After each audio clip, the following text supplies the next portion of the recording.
social media for social media. I saw your for mama social media. Yes, I got a phone today. Well, they make out just here. They make out just.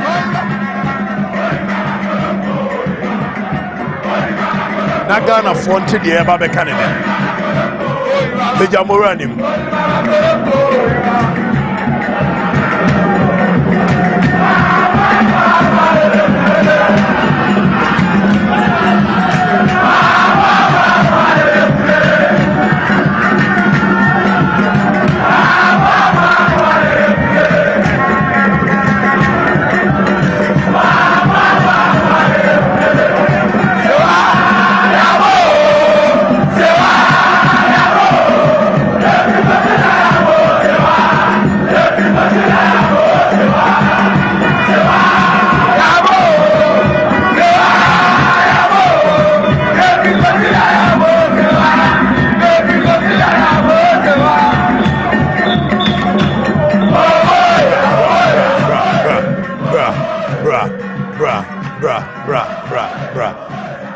All right, thank you, Ralph.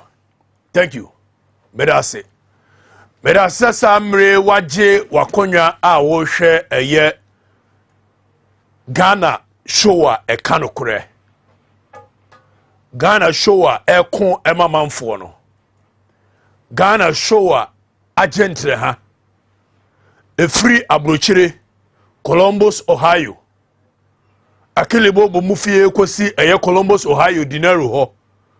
Ade kosi Uncle P ho. Ade ko Arizona. Ade kosi Abranaa Afrifa ne nkrofo ho. Ade basini twam. Eko eye Maryland. Bebia show mutie ya Abranaa so. Wodi free ho besene ko Santiago go. Udu Santiago go a eno no Marinton Lux eye hotel. Udu ho a eye Billy Bone. Billy Bone wo tie show no super fantastically. Billy Bone tie show no super fantastically. Wodi free ho besene ko eye Santiago na sabre kikiriki former DCE of eye Afija Kwabre. Sabre waje na konya wo tie show ni super fanta sanso na Santiago na wona na bosomfo ni makobrensi ama wona ya Asante komfopani sabre waje na konya wo tie because show ne kanokore show amanfo na je atum se listen ade na ma mentim free hotel na ye fantoa ye nkomoso ma me entim free hotel na ye fantoa before say ebekoso no Mesere obia owo kromu ase free na de ko nobody should call me a journalist. Ma obia am frame journalist because me journalist. Se journalist ne de kwa me de nkramo ye na me journalist. Se journalist ne de kwa me se faka muti kromu ha edida board so ye no me journalist. Se journalist pa journalism pa ne eye de Paula do mo kire ati kurom ha edi suku a wakonyira ye no amenye journalist. Honestly speaking, nobody in this country should refer to me because me share me juma say from the days of Happy FM. My catcher mu so many times say me journalist because I don't want to be part of Akromfo. Journalism in this country no acquire a year ground to be a Akromfo edi nyini ebabe extorting money from politicians. Many part of them. Michelle Jumedie na say I am an activist from day one. I continue to be an activist from day one till today. That is why me ye mejuma. Me bobo the likes of a year Mensah Sabamo, Kwame Nkrumah mo, Fidel Castro, Raul Castro, Che Guevara, Camilo Fusiango, Julius Cambarada Nyerere. Nas me mo mudi kekese ne fene yemie. It is because genuinely I did not come into the media space to come and do journalism because journalism ne okromano eya akromfo adwuma wo ma akromfo wo menyi twi nyadoa wo ma akromfo Journalism no wo krom and woma kronfo. I don't want to be part of journalism in this country any day, anytime, anywhere. I don't want to be part. Nobody should call me journalist. Point blank. Point well noted. If say me hunu die ntia better krom I say journalism. Yeah, journalism. Now you best sorry from 1992 besi ne. MPP tna ha, NDC tna ha. Na journalist bia ka kire ne ho se wo ye neutral. Sa ensem hunu ne mane nye ho. I'm an activist, straight jacket activist. I have been fighting for a cause, and that cause until I see it I am not resting. And yene mu bedi nkomo bi. Aha ana nyansa ewo. Tia hanyina tia aha na nyansa wo. Me na me ba me ka mo se me firi bomfa achiase. Me fira Asante Agona. Me ekurasini. Me nkamborofo. Me nhyemu kotu akese no. Me nhyemu socks akese no. Me ndresen kamesinsi so enka ko Elizabeth kasa. Eti me ka me kasa dodo. Ene nyame ncha de na nanom afa obi a wono wotime ne mo kasa se de mo amotia in the language you understand. Se mo bawe borofo wono mbawe mo be hye suit wono mbehye socks wonim hye chemo mo be crop mo onim kra chemo mo be front mo onim fra che sa nipa no ene nyame afa ne so aka asema kire mo ye be dissect ye be ka owura keke dinsem ai taza eye mi ankasa medehye Dr. Charles Rekubrobe ene wode ensem bia tudwa ye betie ni sima na yakoyachi akohwa de say who the gods want to kill, they first make the person mad. Na pending events cast their shadows. John Mahama eba be lusuo me kwafrifa me hunu no 2 years earlier. 18 at time wa John Mahama free celebrities so momra ni enyese celebrities kogo ma nko because na minim so mbelusu. And then me ankasa me political party no a eye MPP no. Bibia ni wo wiase betumi asebi Akufo-Addo ne na Akufo-Addo awie ne dia wo kɔ na ba wo mia no ɔde ne beba bibia ntimi nsebi no point blank. And me kyerɛ odi ntia. And me to manum tua ka asɛm akyerɛ wo ne sɛ I don't care who becomes a president next, all I want to see is that akromfo ya abeji wo man no ache wo man no agina ho na wo mu wia wo man left right center and I want them to lose power period without fear without favor. I want the people to lose power as to whoever comes. I don't care. Madam Wabameba, still the name still remains the bombardier, the field marshal, the squadron leader, the ranger, Buffalo when he royal General Kabaka Bomfa edishie and message edishie me free Asante Agona. And kwa bia waba Facebook a share aha tiha aha ananyansa wo. XYZ TV is the station. Bye bye here.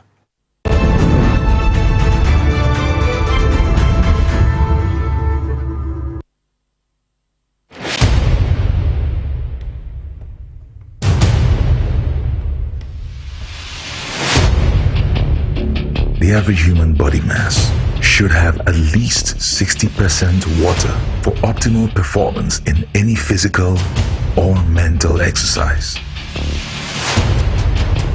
We can help you maintain it naturally.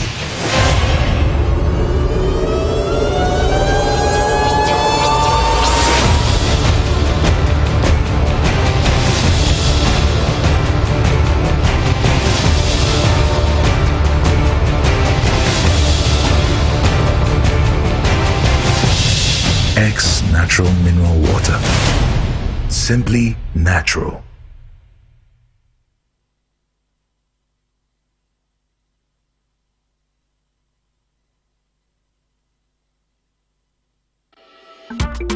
Kofi guys, addict, sombo.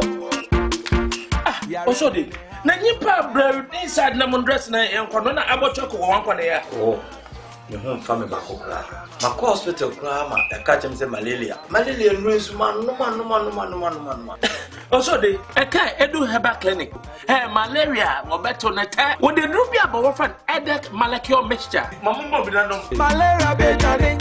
Fever be jare. Edek malakio mixture genum no umboto Edek malakio anu odin etumi malaria papa Edek malakio betimi fever no ho eti de yi hame Edek malakio mixture ebema wonum atoso no Edek malakio mixture eye papa enti hwe omoja mhu sa wo atridi ansa na wa fa atridi edu apemfo abata wo manufo no kwada wo ni fiedum yenu nka ho Edek enkwa sombo FDA ahwe sa edwadie krato yi mu agiatum se eye If I cry na menyisika, edia ye mefui. Ehin fa na menya bosia, edia tre medjuma yimu. Kai cry mabre, me ye bosia ato taxi fufu. Suhum Rural Bank. Suhum Rural Bank.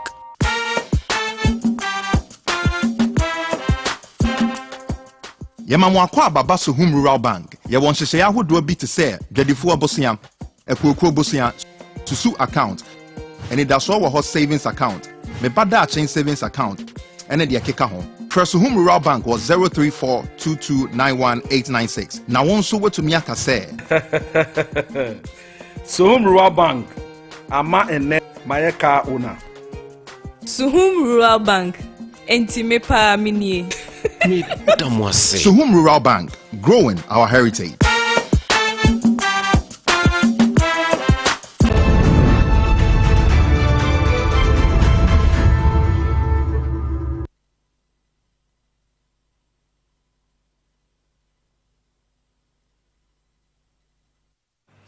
Medasisa waje wakonya a wutie the number one activist in this country.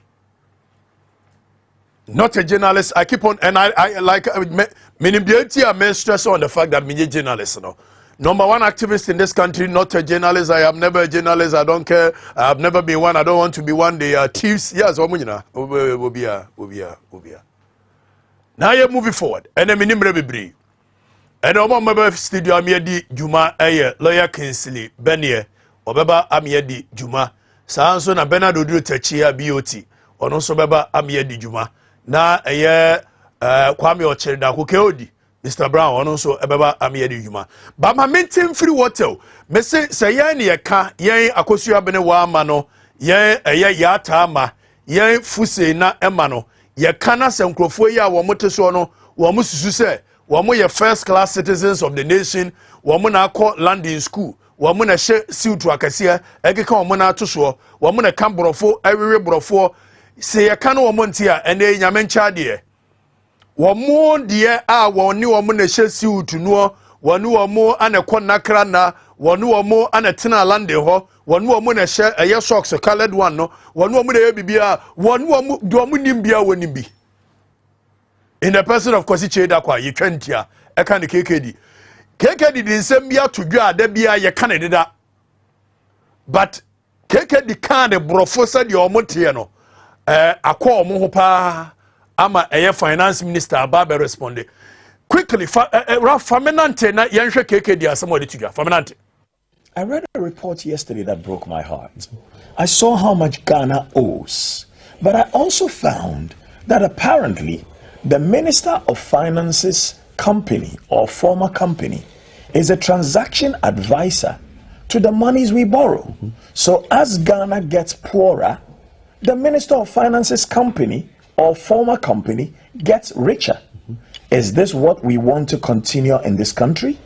Do we want to re-elect people into office, give them their pay and their perks, and then allow them and their friends and their companies or their former companies to be the very beneficiaries? Oh, hold on, bra. Oh, KKD we nyansa nipa o. Woni nyansa chen wo mo mubu man nyina bebre. Woni asante bedi atuo ne nwa woni nyansa chen wo mo nyina. O sheda no yusu and their companies and former companies. Unim de ntia. Because oforia tanimu de wo ba be ye Sekufuadu we ni to me a. Ana 2015 Oforiata eye director edema eye companies like Enterprise Group, companies like Data Bank, companies like eye womo makeka nyina. But wonim boni a wo ba bedi enti 2015 ono na na eye Ekufuado okohwehwe sika de bre Ekufuado, the chairman of the finance committee of Ekufuado's campaign team.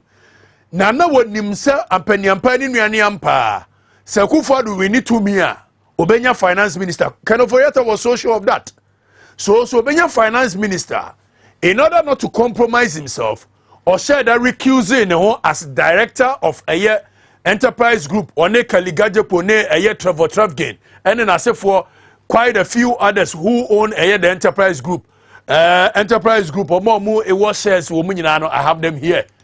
Ken Ofori-Atta a train say one part of directors of a enterprise group bio nemo mono ne yere Anita Ofori-Atta mra metana na nem tie etina KKD eshe that can say their companies their former companies now yanko nientie KKD bio of the woes of our country.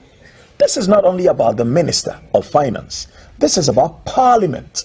Parliament, you must be ashamed of yourself. Hold on. KKD there wakambro fodo. So obviously Ebia said your person can remember me aka na amano.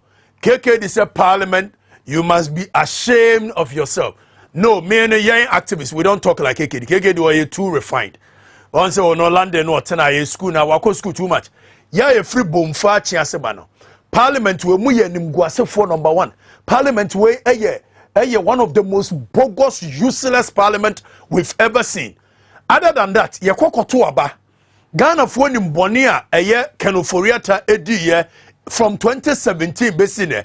Etina Ghana for nyanse mu through nyankopon mua ye ma parliament half here. Said the beya mudi be save here from the hands of Ken Ofori-Atta ne bonia oni Akufo-Addo edi omaino. So parliament NDC for ka homosa trase eko approve Ken Ofori-Atta overwhelmingly. Muye useless, muye bogus. That is what KKD wants to say, but I don't want to mean cancer. Yeah, activism. When we say like that, this parliament is one of the most useless parliament. And when something is not useful, obviously it's useless. The only reason we gave this parliament a hanged parliament so they can do checks and balances, it was because we wanted you to save us from the hands of these from the shackles of these economic organized criminals. It's KKD asem na so say Ghana Parliament current one muye useless, muye bogus, period. I mean, nobody should come and tell me na ya tem you guys should stop it. Mutie ana nyansa wo. Ghana Parliament we esi wono fun papa. Your friend August House. Your guys August House I just say bibia buo ewo ho. Now parko from Upper West ebesi ha from Elubo ekosi Denu. Obia se Ghana Parliament ye fun papa se mutimi approve Ofori-Atta so onsa meye finance minister and Akufo-Addo second term fun papa se mutimi approve obia sebi o ontimi ntworo ne din how akum say finance so omra meye fisheries minister Ghana Parliament yes wo fun papa makawi sana KKD peso kano KKD yanko. This is about Parliament. Parliament, you must be ashamed of yourself. You have failed the people of Ghana. Because I don't think from the time of Nkrumah to date, whoever is the Minister of Finance should be benefiting every time our country goes to borrow money. Is that what happened under everybody in this country? What precedent are we setting? Hold on. Manpanida da Akufo beye you can say president. Na onye JJ Rawlings indie any coup d'etat nsem to odi ni nua be defense minister the likes of Sir Achimfowe especially Gabi Ochendako said you musi twa o mampanida da Akufo adapa wo kurum ha ye hunu bi da ena Akufo-Addo ba ye wodi ni nua atwa Akufo-Addo ni nua no mo se Mahamade bauxite nyina hini bauxite akoma Ibrahim Ama wo munte bi da enu krom ha ye twa Mahamada pa etwa na da pa but Mahama ye tani nti agya ye nyina de anu gumu twa na Akufo-Addo ba no odi ni nua ye finance minister no odi ni nua ye this no odi ni nua ye that no odi ni nua uko busa se Akufo-Addo de wu ye nya no wo ma bia so a na ye nya MPP tibon koso for se omo ye competent people. Now competent people no Mahama nua na wono ye engineers and planners in there say bi no ka na ntwe so and ye the box site share nsa na de ya Mahama nua na no engineers and planners why adwuma so many years or you're competent when it comes to the job of extracting minerals. And so you can say, "Yam penema yes answer no." Na yetimi atena kroma na Akufo-Addo atimi achinchi mo bia answer gunachi.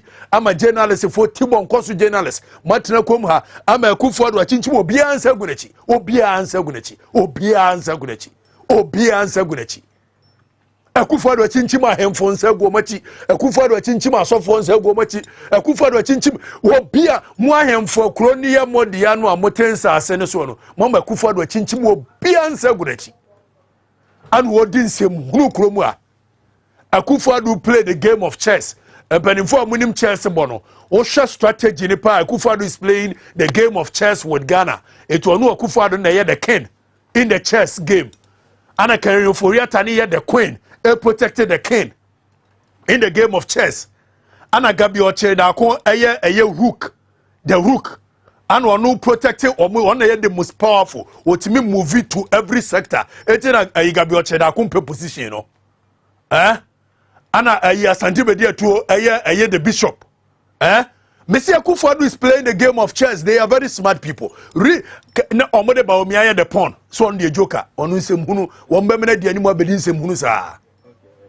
And everybody is quiet. Yesterday when I read the report, I was so broken. And I was like, do people know this?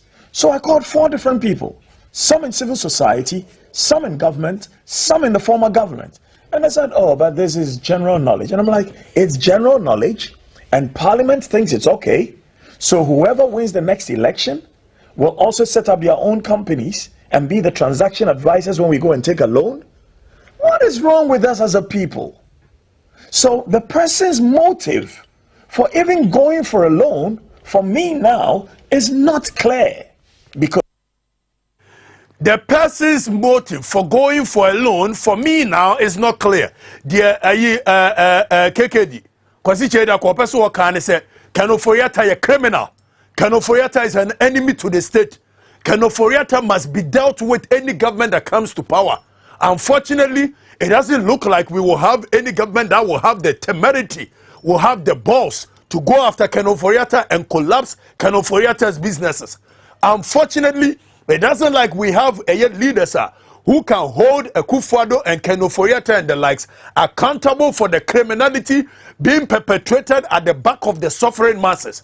Unfortunately, it doesn't look like we have leaders who really want to see that this criminality of a gang created economic organized criminals led by Akufo-Addo and Kanoforiata. It doesn't look like we will have a leader anytime soon that will let the people of this country have justice. Kanoforiata dia woye okobo bosia tienie tia ha ne nyansa wo okobo bosia Ghana akobo bosia na enchirima eye me kwa Afrifa me mama eba betua saa bosia no na Kanoforiata fa chire no air profit from saa bosia no we enya bodam semwa eyede ya okaka om se udi atem didie ben na chen se Akufo-Addo be hwe anim no odi ni nua ye finance minister na ni nua ne finance minister no ne companies ne the former companies omo na ye transactional advisors atem didie ben na chen se you guys should stop what you are doing. We cannot continue like that.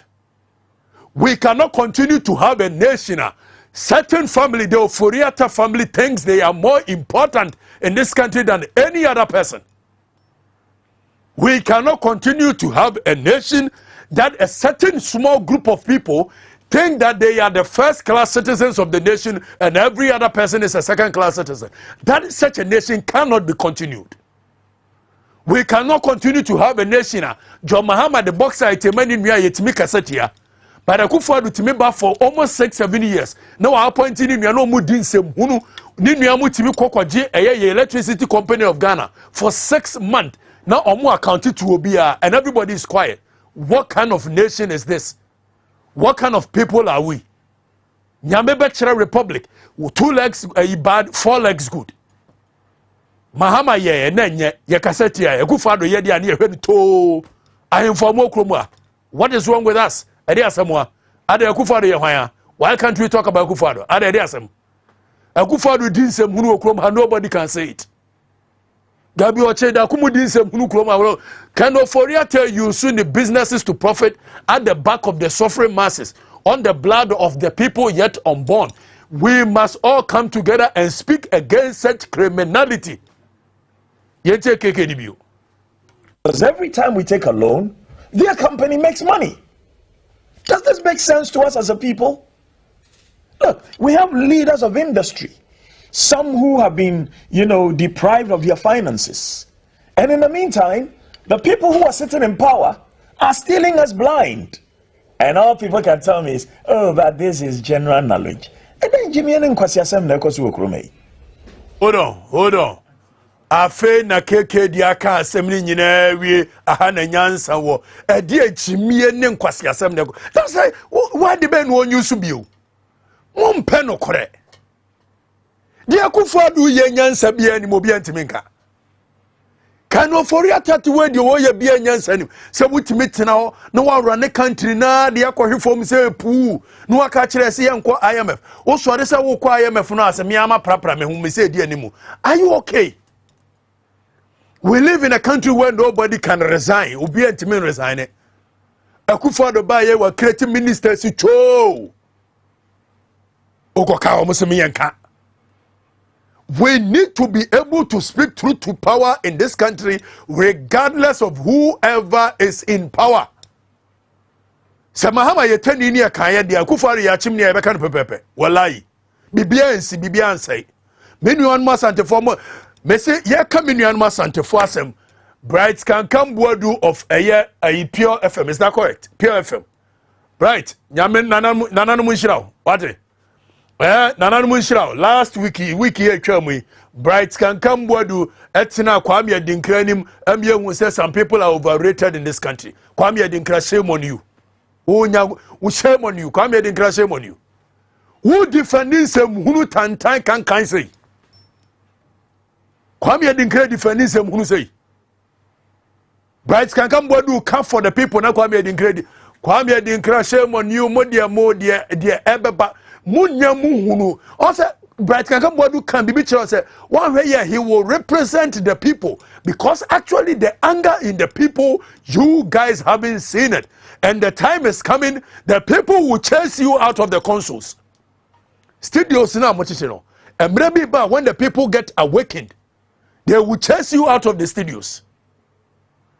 When the people get awakened, when the people understand what you guys have used the media for the past more than 30 years, the people will beat all of you. Bakubia Meditriano, what they are Mutikroma, you see it. And Chabia, Sa uprising there, Babano. A better journalist for so and Sana, a politician. Journalists for you, they are enemies of the state. Journalists for Kroma, they are the enemies of the state. They are the number one criminals before even politicians.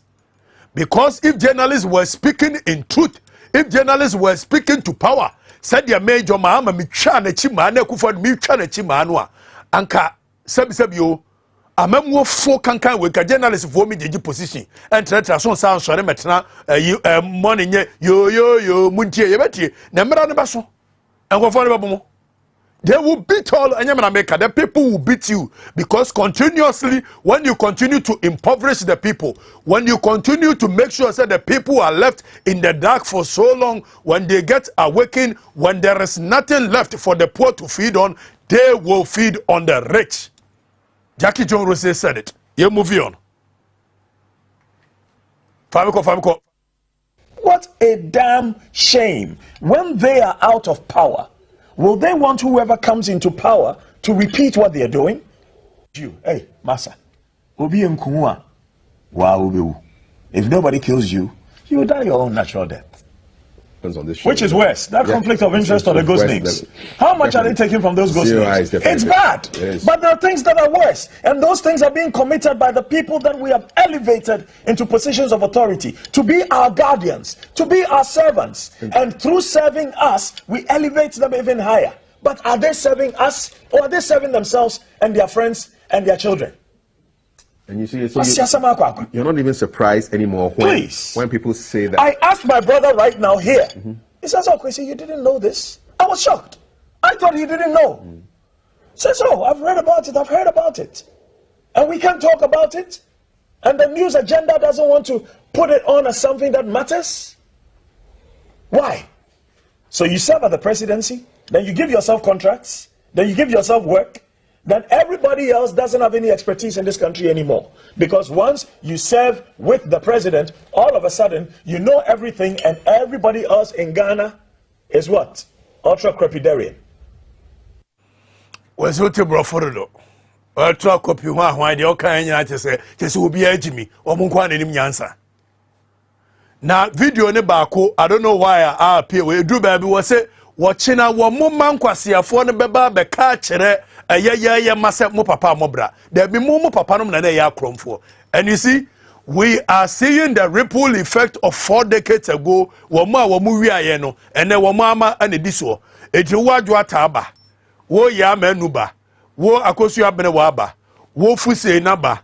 Wo the time has come. Men sorry. Nedi achire eye me MPP. Na akromfo ni wia wa the next 40 years. Wamu amba besa bidu so.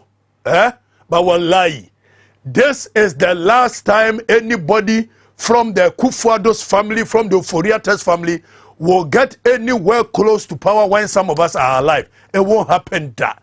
We will let the next generation know what these people have done to this country from 1957 right down to today and what they will do in future. Nobody nobody from that family nebefro akonyana bedi president da. Wamola asa no modi.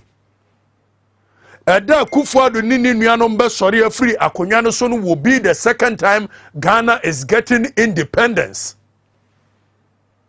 Eda Kufuado nini nuanom be sori afri akonyana so no will be the second time Ghana is getting independence, because sankofo wo magene te se Queen Elizabeth mo agene, sankofo wo magene te se abrofo agene, enkofo wo believe so mo ye first class citizens, wo mo nim nyansa chen Ghana ni bia, wo mo believe so mo nananom na na churchro nkrata ani JB ayi Queen Elizabeth mo tena and fa he ne kosi. We need a second independence from these people, and we are going to do everything possible for them to lose power. They should never get anywhere close to power in this country. Kufuado and his people should never get close to power in this country in the history of this nation ever. Now, yanko Tarzan ewo be 1 minute video bi a wone eye. Monka unu se Tarzan. The likes of Nyao Tamakulu, the likes of Boacheja Kuma, when you for the chairman, no mean. Now, no mutu ya phone yentie. Omutu ya phone yentie. We thought say bia Tarzan Muchina Kufuado nefa he ne kosi he ana Nyao Tamakulu china Kufuado nefa he kosi. Meso di adwene ho kwa chiripa. Omampani Kufuo nye jimifu. Ama paba oni munyansa rough. Ama paba be yebi. It was beautiful. Obuamemu papa. Okono, he didn't want Kufuado to succeed him. Man tenase. Because only Kufuado anante more than 40 years, and he knew the person. Some of us did not know, so we were supporting Kufuado. But Dama Paba Kufuor knew who Kufuado was. Tina last week, me didn't bo man say omejene bo. Because clearly, this act of criminality being perpetrated on the good people of this country has never been seen since independence for the past 64 years. We've never seen this criminality, this cabal, this heist, this level of criminality. We've never seen it. The Yamaya Tree Tour 1972, the Yamaya Tree Tour 1979, the Yamaya Tree Tour 1981. This is more higher than the Yamaya Tree Tour 1972, 79, and 81. The mere truth was that time, Nicola, the SNA. And everybody is quiet. Will be entering Kanokore. Before we pay, mammy. Now you're going to go to your Tarzan quickly. And a minute, well, no. I am not getting into all those things. But, you know, it is failing. And you people should be asking them why they are failing. If you are giving a chance to govern, and you fail, don't expect to continue to govern. And that's not just for the new patriotic parties, for every political party. We don't, democracy is not just about elections. You elect so that people can govern, so that they can improve the people's welfare. But if you've been an abject failure, where we have a situation where, quote unquote, the fundamentals have all gone wrong, why would you actually be wasting so much time talking about beyond or breaking the age? You know, you have not achieved your task, and the failure to achieve your task is enough to jettison you from office. I am not getting into all those things, but you know, it is failing. And you people should be asking them why they are failing. Medase. Kwame Sapon said, you campaign day and night for this president. You are now campaigning for JM. I wonder who next you will campaign for in the future. The flip-flopping is too much. Kwame, I don't even know you, but I want you to open your mind. Me campaigning for Akufo-Addo day and night, not because I wanted anything from Akufo-Addo's government. You can go and ask them, me say, from Akufo-Addo Nankasa to the last person in the MPP, let anybody come out and come and say, I, Kwame Afrifa-Mensah, me can receive it any day, anytime. I never did it. I don't care. I never ever was interested in anything like that. Me buy me will be for anything. The only reason I campaigned for Akufo-Addo vigorously was because I believed this country deserved the best. And Akufo-Addo we thought was the only person who could give us that top-notch leadership. Just like John Pombe Magufuli of Tanzania was giving them. In 5 years, John Pombe Magufuli and so were here in Tanzania. You will be shocked. So we thought Akufo-Addo was going to lift the bar from where John Mahama had lowered it to. Unfortunately, Akufo-Addo comes to power, and not only has he lowered the bar further, but he has broken the bar. There is no bar to lift or to lower. The criminality being perpetrated on this nation by Akufo-Addo and his family, we have never seen it in the history of this nation. And nobody should come and sit here and tell me, say, Anna, why not? Me fan of John Mahama. I have never campaigned for John Mahama. I'm never campaigning for John Mahama. But if the Akufo-Addo ye, and no nani enim say Akufo-Addo be ya come and campaign anti John Mahama da. Many fan of John Mahama. I don't care. Any day, any time. I'm not a fan of John Mahama. Why must I fear what I want to say? Why must I be anything than myself? But I don't care who becomes the president of this country, so long as I know Akufo-Addo and his family are not going to be anywhere close to the power of this nation. I don't care. Okay. And if John Mahama it is much more better than what these people are doing. Though it was still below the bar. We wanted exceptional leadership. We wanted leadership that will catapult us to somewhere. But John Mahama did fantastically well if you are to compare the two of them together. And you people sit in this country and you are not able to tell to power the kind of useless government that we've seen for the past six years. Imagine John Mahama making Ninuya as finance minister. Imagine John Mahama making Ninuya as one minister. Making Ninuya as this, making Ninuya as that. Come on, Kambeda. Come on, Rotum. Ana motia no bia ntimi nka no bia mama nyina ahemfo mugu kromo mama nyina ye ma. Muti kromo Akufo-Addo ba ye ahini esi chebi su o peja ahini ye ni say etam ye sika so mfo nkodi celebrate. You guys sit here and nobody is able to say it. Na ahemfo nyina ye din. Ahemfo nyina kama no atum. Everybody is quiet. Now we have a catcher him say flip-flopping what? Me flip-flop ya kwa ifa. Ewo kwa ka na NDC for ni bi so don't trust this guy. If nkwasi asem say na mubedi there, you guys shouldn't trust me because I will be worse. That one I can assure you. So long as you don't have this nation at heart, so long as you guys come in not to serve the people, so long as you guys come in to serve your parochial interest, yenim say yes, you can mubedi be no two ways about it. But this act of criminality to the highest level being seen in this nation, it should never happen in the history of this nation. Ever. It should never happen. We should never entertain it.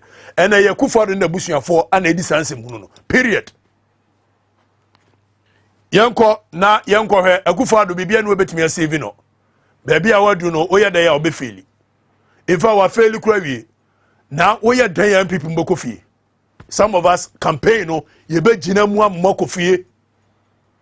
Na aya na ya me yasa mobekofie because me nuanom wo MPP bebre a omo wo nnwuma ene wo munya adwuma eyo Samia Ukumo yeka Patrick Kumomo yeka ne say me nuanom bebre me andisi me share nim nkrofo bebre o hosa etika me nya ya ka me nuanom benya adwuma ayo but ese munyina mkofie cause bonenu a esie no anu oden bonenu a esi wo my way mu no it is too much. Akufo-Addo is just being too much. Akufo-Addo is perpetrating criminality on us. Now waya enye yi John Mahama eba be lusu anesefo na hyase efiri omo so. Ye nyina ehui.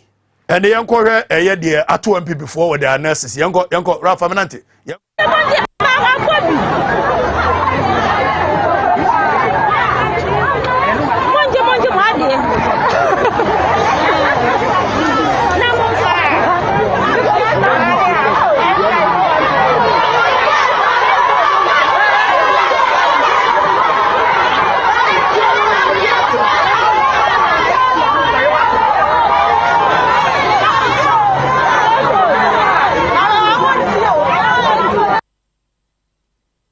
Kwagwa de safo ese okai nana oduro ni mapew.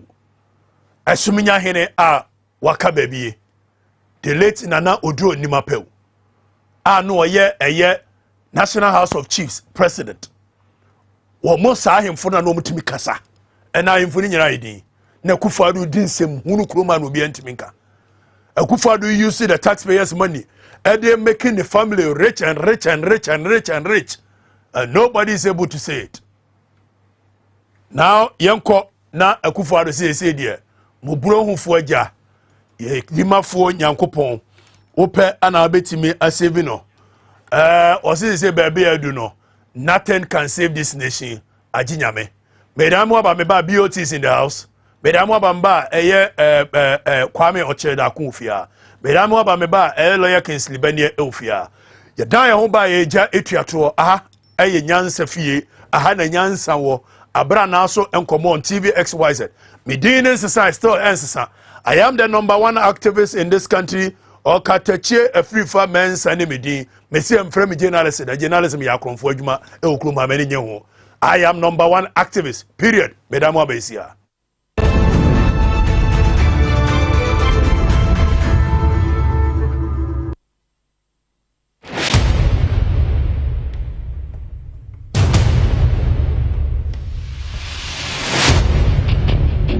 The average human body mass should have at least 60% water for optimal performance in any physical or mental exercise.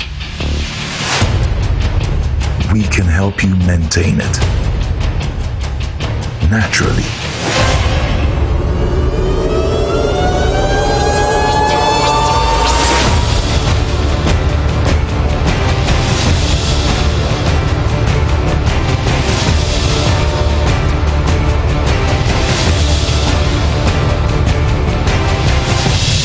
X Natural Mineral Water. Simply natural.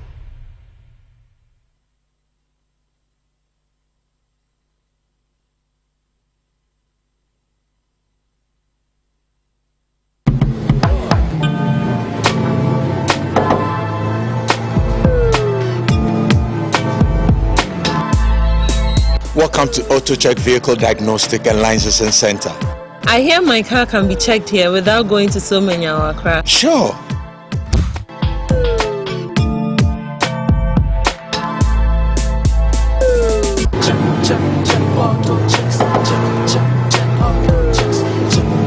Emission, check. Alignment, check. Brakes, check. Visit AutoChecks at Koforidua Aquadum Road for the roadworthiness of your vehicle, from saloon cars to heavy-duty industrial vehicles. Madam, your car is now ready for the road. Thank you so much. AutoChecks, check. AutoChecks, your safety, our priority.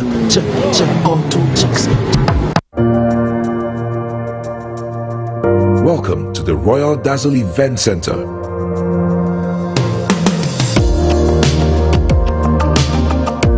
With a lush and well-maintained lawn and garden, you are assured of the best serene and comfortable atmosphere to organize all your family and social events. Live the royal moments here with friends and family. The hosting capacity of 600 to 800 people makes Royal Dazzle the most versatile of places to host weddings, parties, funerals, conferences, concerts, and many more. Create your memories with us. Call us for inquiries on 055-814-8585 or 024-620-2144, or pass by and speak to any of our friendly staff. Locate us at My John, close to Zoom Lion headquarters. Royal Dazzle Event Center, creating memories.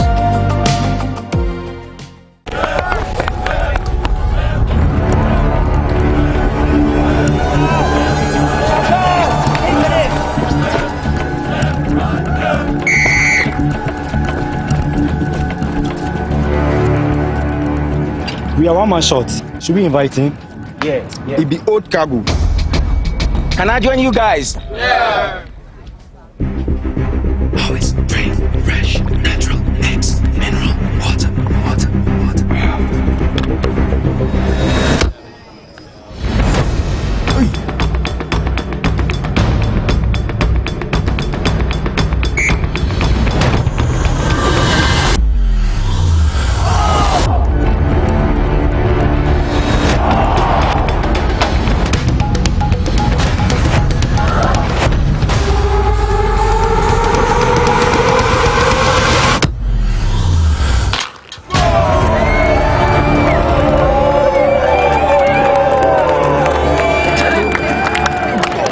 Still got it. Always keep hydrated naturally. That's my secret. Manufactured with the primary aim of preserving nature's finest minerals necessary for a healthy mind and body. X Natural Mineral Water. Simply natural.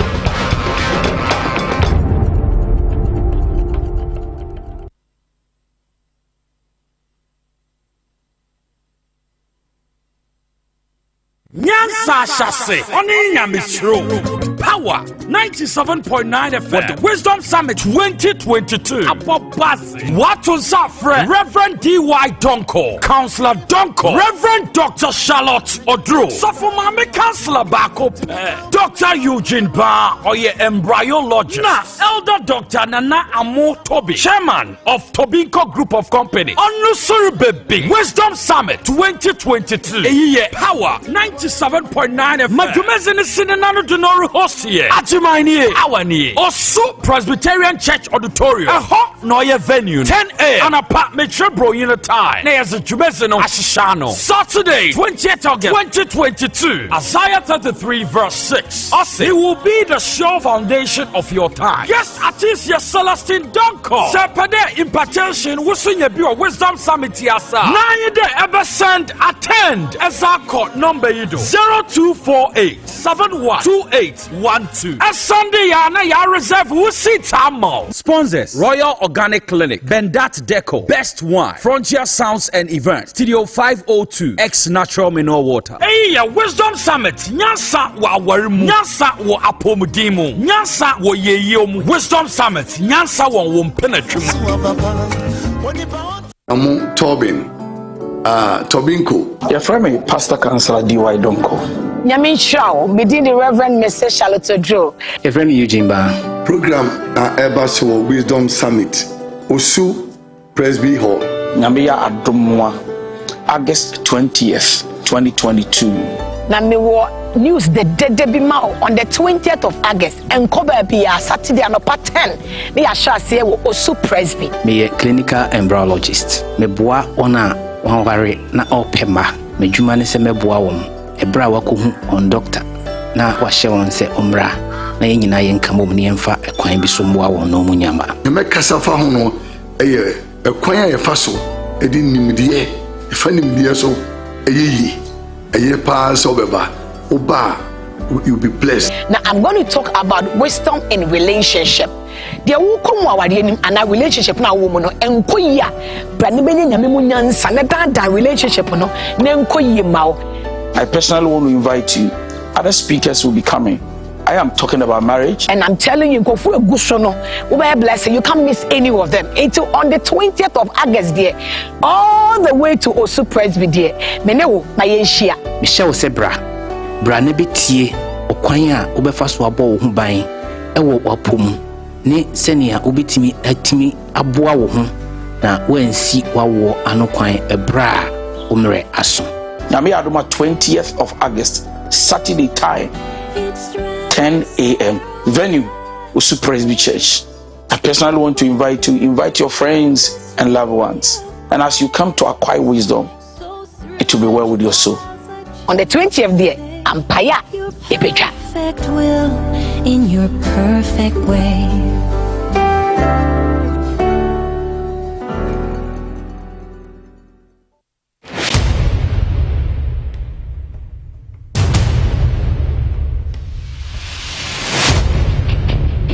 The average human body mass should have at least 60% water for optimal performance in any physical or mental exercise. We can help you maintain it naturally.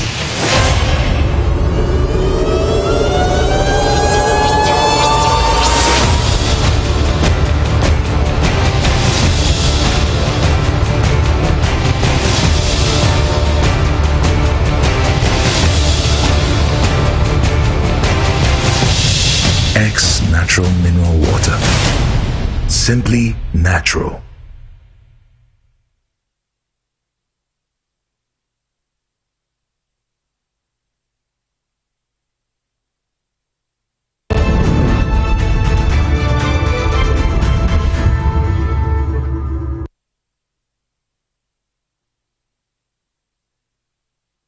But that's what I saw here. Abranaa on TVX YZ.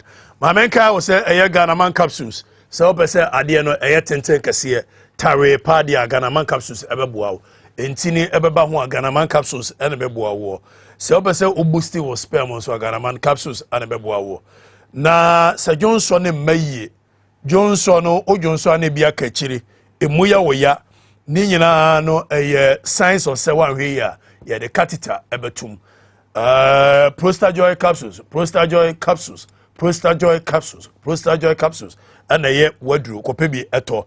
Na se was our problems when you be the Abenon Bako, Anopa, Bako, and Numre.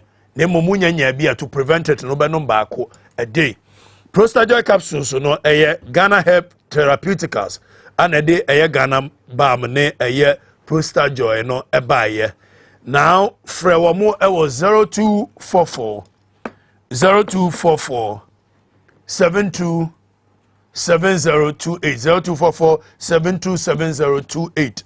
Yamra studio na yane eye yabedwafo atwenkomo ye twen se eye beauty ne kwame ocheda ko beba be kan ho but eye lawyer Kingsley Benier Stephen Kingsley Benier a wono eye lawyer ni private legal practitioner lawyer kwaba ya minia brother bia bokode oh fantastically.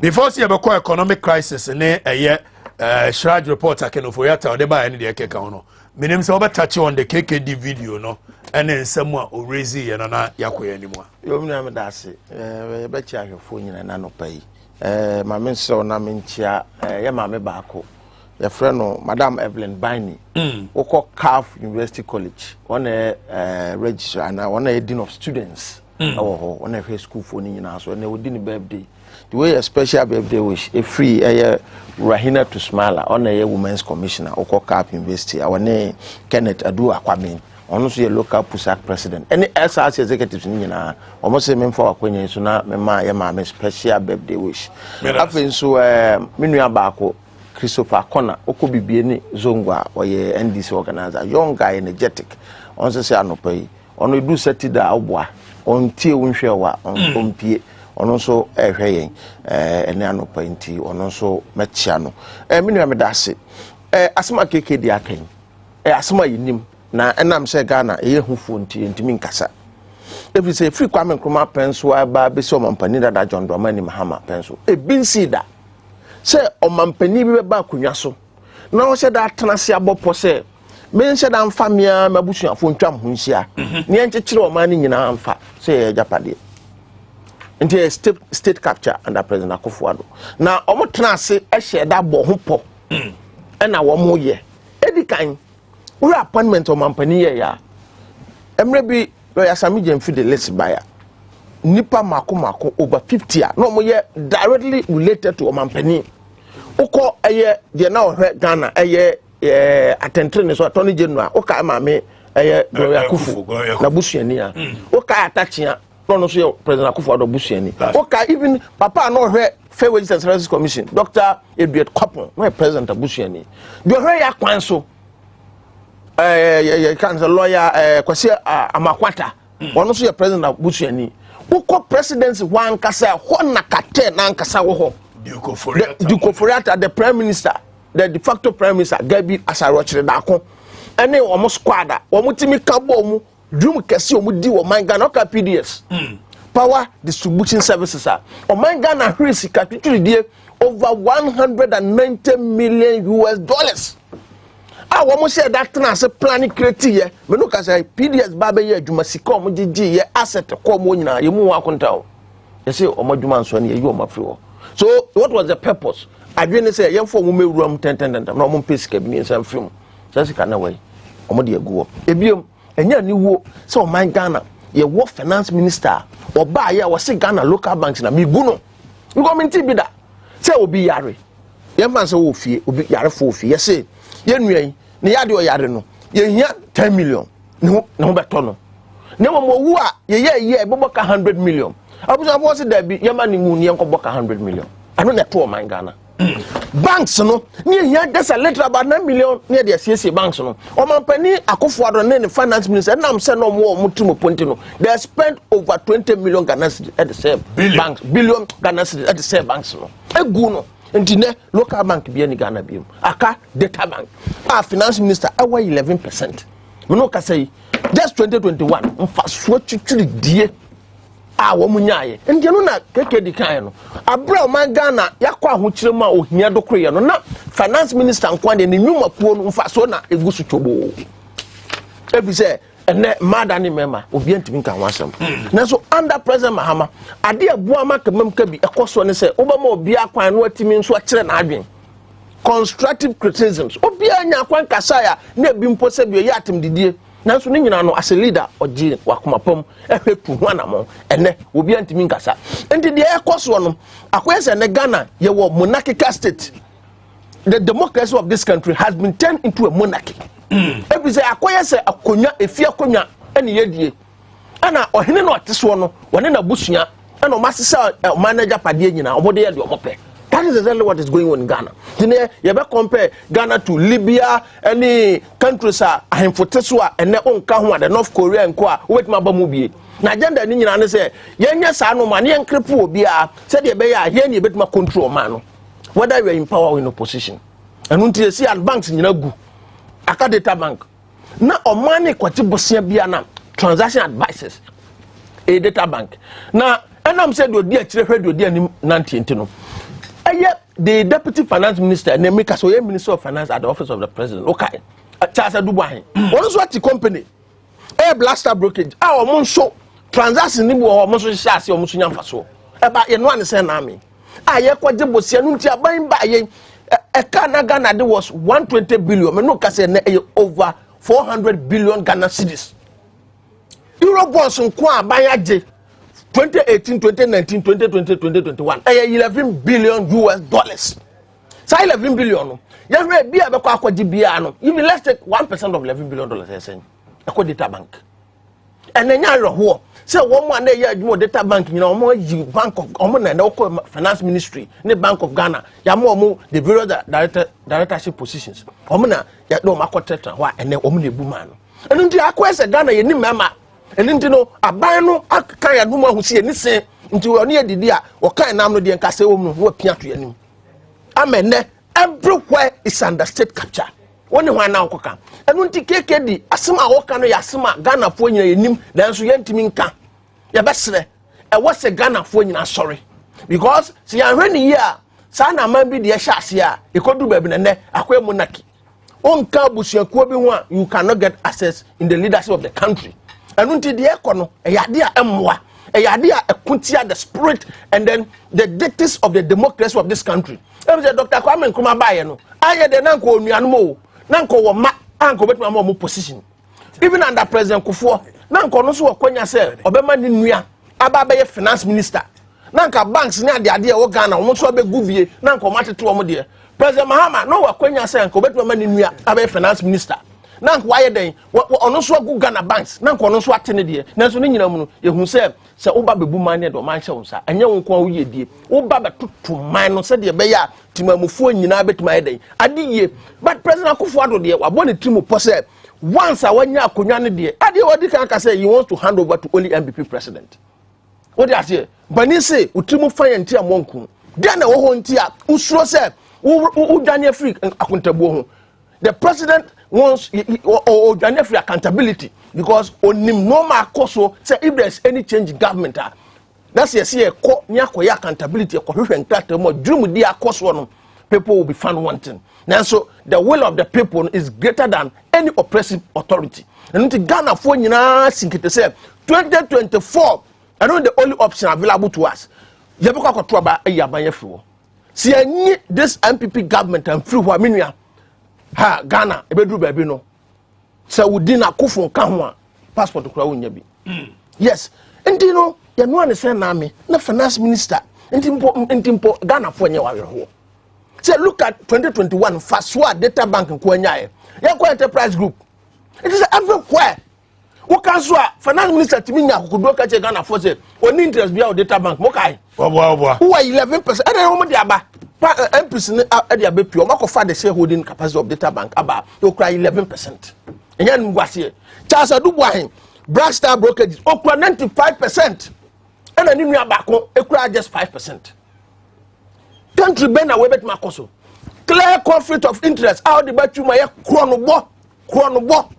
So what I say, and the same you into your empany for a diet journey. Said the ordinary Ghanaian and refu a boar and a rebianable inflation 32%.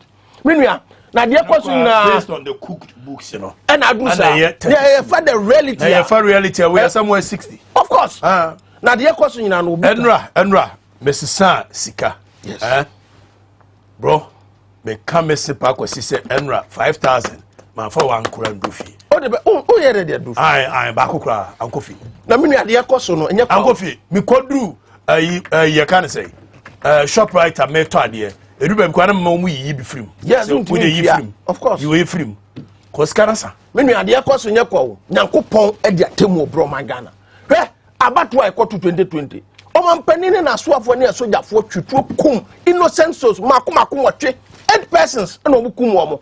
Ye we are here omo me yete ase omo ya krofo enti obi ye innocent okwa akwa exercise ne franchise okwa akoto aba na omo soldier fo kotutu ku no wo we say amoja no nyankopon misao eno aso tue na nyankopon de abro my Ghana no eno nti si anto aba mpam o mampani we ni na ba mfi so a menua Ghana ye head towards a ditch na sa ditch we car break truck bi aka we krase car ka ti awato nti no wo mo truck o ko se we ase truck bi akra intimi stop o my Ghana.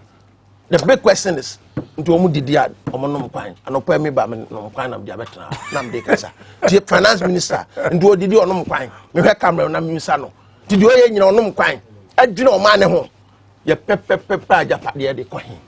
That is the big question. Rafa say ono so nom kwan pa Kwame akwaba you are welcome. Send me more from you are welcome here. When you're diabolic here, I'm not at here last weekend. And I'm saying you are welcome. From where? Oh, now welcome to just all come every answer. Say the OP cover crab between my welcome. And welcome. Diabolic one. No, I'm from Bruno. And you made the enemy in the and there wasn't me. Ah, but I want me swim.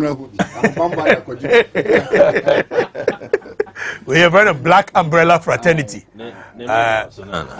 Black umbrella fraternity. I can't go beyond. I know, baby. Don't make for the Kwame, you're not KOD commenter, KKD commenter will make here. I'm sure say it's gone viral and people's attention. This is something we've been talking about almost every day. No, today. About a year for Yata Boni award, yes, Yakobo Sia, one only institution, and then the former institution. I know a Juma woman, and a year transactional advisor. Yakobo Sia Bia, 1 a year a Dubai, no Omotim Chubo, every Busiana home. Black Star Brokerage. Me assure us anime would near the chili. Yantin to I'm waiting there, beauty, I stab. Say it as you, a year tie you, as I could to be bottom. Yes, I'm from Biasa. Yamijo, that's it. I'm going to find out the reverse. What Jibronisika, Abu to the reverse every Barclays High Street. I bet him call our center. Now I quite know to be bottom. Yes, you know, no, as I to be bottom news. I just any news is our coming. Na on my way no mobo na ye mobo aye no every year what I say because my me wu na so ada bi o ti say anwumere beduru obi abekọ ma me mukasi akodidi enti Kenoforia tade ono ankasa as a person Mr. Afrifa, Kenoforia ta ankasa as a person. As we sit to see our Ghana hano. Say or resign free in the position. And non de a certain level of stability. Or no and non bet me a wipe out about 30% of our panic. That is how bad it is. Second, enya nyankopon futuo. Na se odi no ho nokre na oka se eye krono amabọ no ye adwuma no amantimi anye no apie what the ametre na se nimdie a manfa anya de papa na emom mi decide say me de be enrich me ho no abetodwa enti afedie ayeye me ekọ enonko a I'm telling you enonko a will be part of the solution of our currency depreciation. Unim ye teki no amabitra kwa me na so makonyo ekwa na ekofom enemy anche no ye mia bibi ne pejamra no so be kan ken na sem I don't bomb on famine dry from Mecca.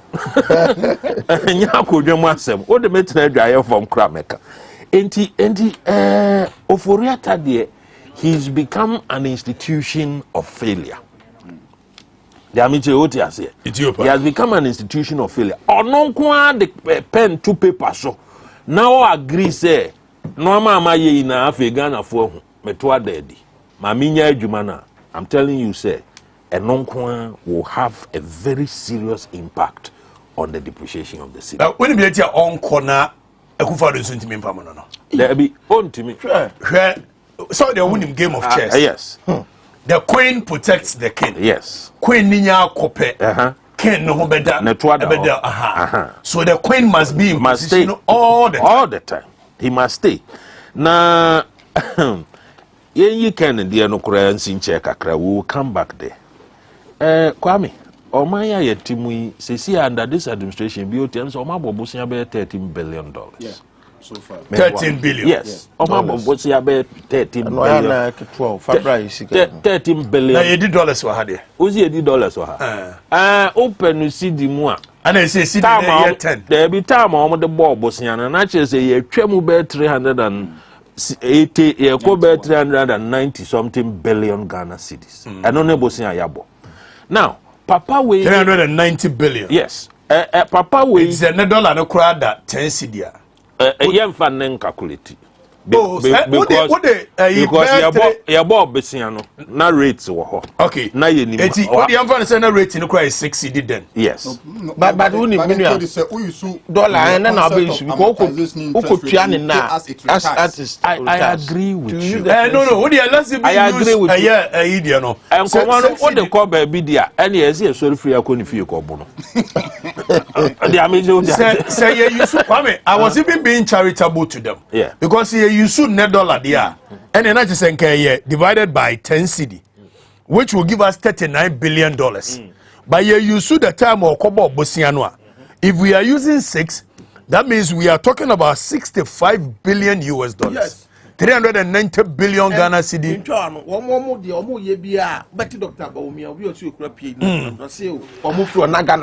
Billion. Because they were using the exchange with ASAT 2008. Nah. What they are saying? I mean, this voodoo say over the week me were forum bi so na academia for one ana ye pie economy in say mu ko ba yes and a lot of interesting things came up. You into the 13 billion no. And e bosun ko boy. En komododo na oni Ghana food di ye. Say John Mahama Bosia or Bobo, you know, one finance and to home into a more interest rates near then, and was reckless borrowing. Till the oil say, oh, you refinancing of debt. What you say? In refinancing, my family, ya case muna man for Tiasi. What you say? Me call Bob Bosia. Ya fans a medium me call or Bosia Bo into the Jamie 10%. What you say? I know for Afrifa-Mensah by no as wouldn't mean answer training and the ma we now wamfa. And yes, I need a bobosia. Family corner men call can of fufro. What the amateur answer? It you no quite our can of fufro. Any idea man 7% instead of maybe 10%. But dear woman is a Busian transia ye shed no mamu in a hano. Of our quaja Bosiano at a lower rate. By your interest rate portfolio or payments so costly. Inti of I don't send or yeah Indiano. Do you understand me? Inti refinancing can operate refinancing why ya to prove say loans are John Mahama's regime G no omu nemi nyansa nti omu anye ni yie no. So John Mahama J a year Sikano at a higher interest rate. That is what he claimed, and so he's refinancing for a longer term and probably better rates. What did the amateur? Ekowie actually no. After the interest rates payments no, and also charge John Mahama no. That's one kind of crime. Enti die na see ye. Enti akwa we dwuma obedi ya ne se John Mahama J 100. Oko negotiate ma de na table form to be a 6% instead of 10. No aka say any moment me 200 nka ho. Are you seeing the trend? Now another dangerous part. There be are you seeing the trend? Enti on 200 no. Say John Mahama J 100 ono oko refinance ade no wakoji be a longer term facility at a cheaper rate. No, they are clear way, no, but on no kwa no more. Into the interest rate on paper no has reduced, but if you look at his interest rate payment cumulatively, no, he's paying more because wajisi Canadian more. 13 billion my paper mu. The dia no any free SHS boy ka mewa. Omo an de buy say free SHS no 7 billion. Into the young fans say no cry 1 billion. Of the yes, of the 13 billion. Or next thing you're doing, wage bill. What you say? Which is always by your own creativity and foolish wisdom into wage bill is rocket high. Wage bill near the man for because one casano who minister bakwa or deputies best for. Or a CEO or deputies best for. It is something that you yourself did what created. What are the solutions to this crisis? Sir, you can say currency depreciation, interest rate high, any monetary policy near the solve. There be any monetary policy near this of you have to be disciplined enough to face the problem square on. Now say BOG ba now about be increase you can saying base rate normal or reduce base rate no increase gains on government treasury bills and bonds and what. That is not what is going to solve this problem. First in America a drew baby cry is a little less than 1%, and a little over 1%, and now my page will go 8% because they also need money. What you say? And you know, Bronino and his sick up tree deal hono, and yes, interest rate in Kwan would be a chill. or sign calculated the risk involved in his investment. Into Obako invest in America 8% than to come here and do 18.5 with you. Because who jina hono ankasano oye risk. See the no AD me, my high suspicion is that these same people are printing currencies to mop up the dollar in the system to be able to pay their interest. There's one more printiska. Yes. And one more they $2. Yes. Our system. Yes. Because if you look at because Euro bond now, Kokoje year 2017. Mature because there are no fundamental mechanics to these artificial heights of depreciation and all that. Into my highest suspicion is that they are printing money and they themselves are chasing the dollar in the system with the monies that they have printed. What you say? Into no more mopo up dollar no. Almost we are. They are almost yen say. You can say T-bills and no amano. Almost peja rates no more. Send your bear over your young crofon cra. Bank na me no ye sika to higher pebosi and momayeno. Almost as say ye sika nina ede aqua coto. They're doing currency trading. What are the amateur national? It is a way yes, I know we are. What happens? Panic, beba.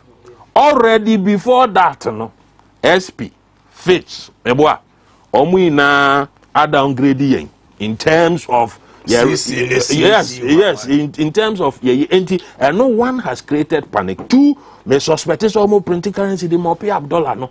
3, and normal raise rates on T-bills and the bonds and the no. What I say, send your bay on more pusican because you see they are locked up in the capital market. Bruni Huamachi. What I say, Bruni were who are buying with cheap. Now, the source of Sadi way na edesa home tie way ebreyeno to keep unfounded promises of Nana Akufo-Addo. Say nyoma wakanya. Nyoma wakanya opeso ye no okansa nyoma no without working behind. What you say? To know how practical sa nyoma we are okeka eye den eye. Because se wo hwe ba wo mia kasa wo kasa fa currency depreciation ni inflation ni die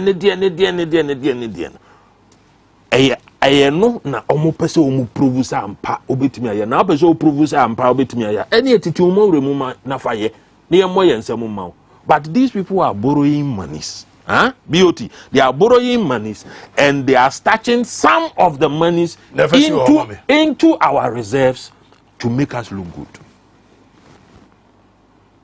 13 billion no more because we have calculation they are almost between 8 and 9 billion.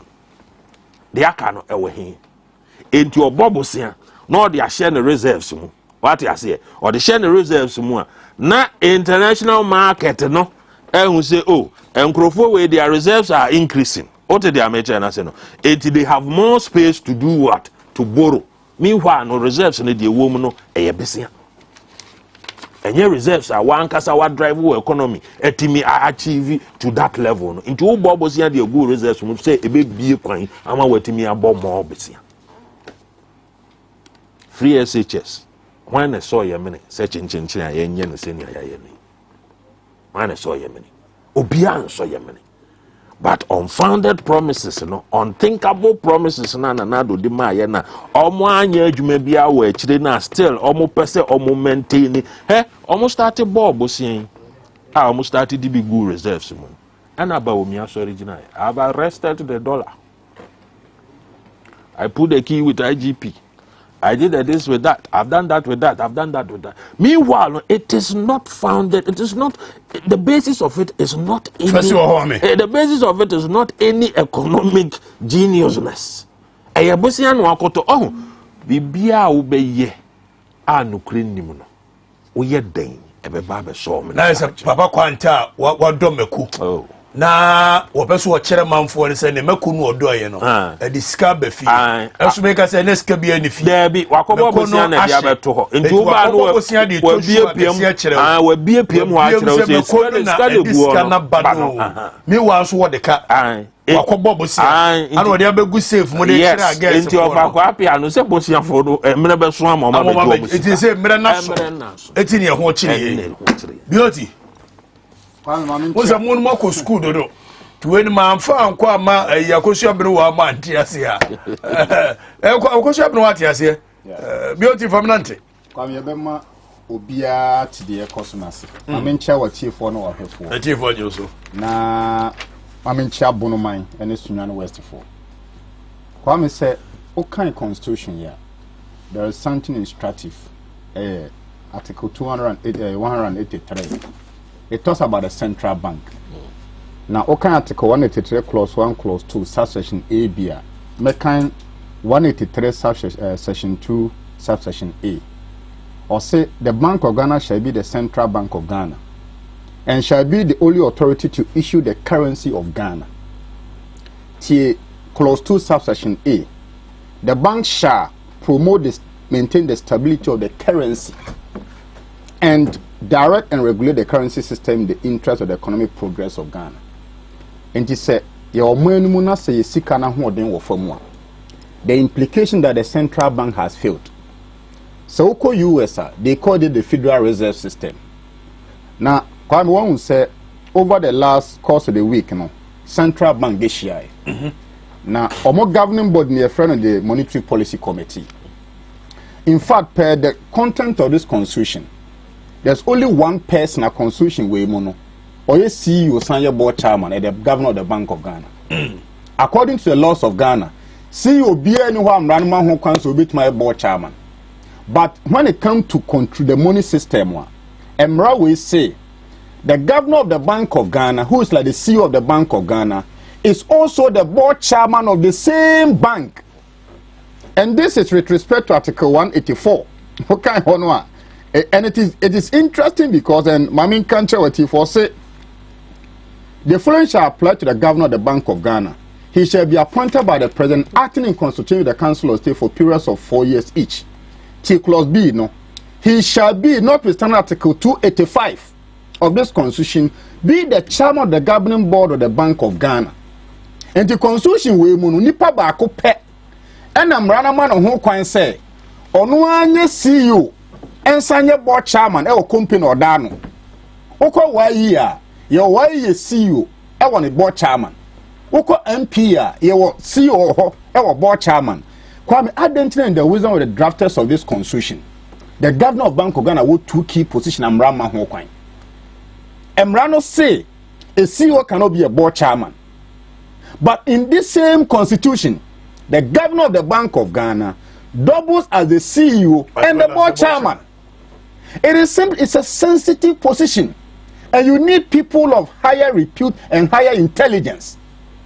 So what kind of policy committee report to you on the emergency meeting from Hodu? COVID-19 by you.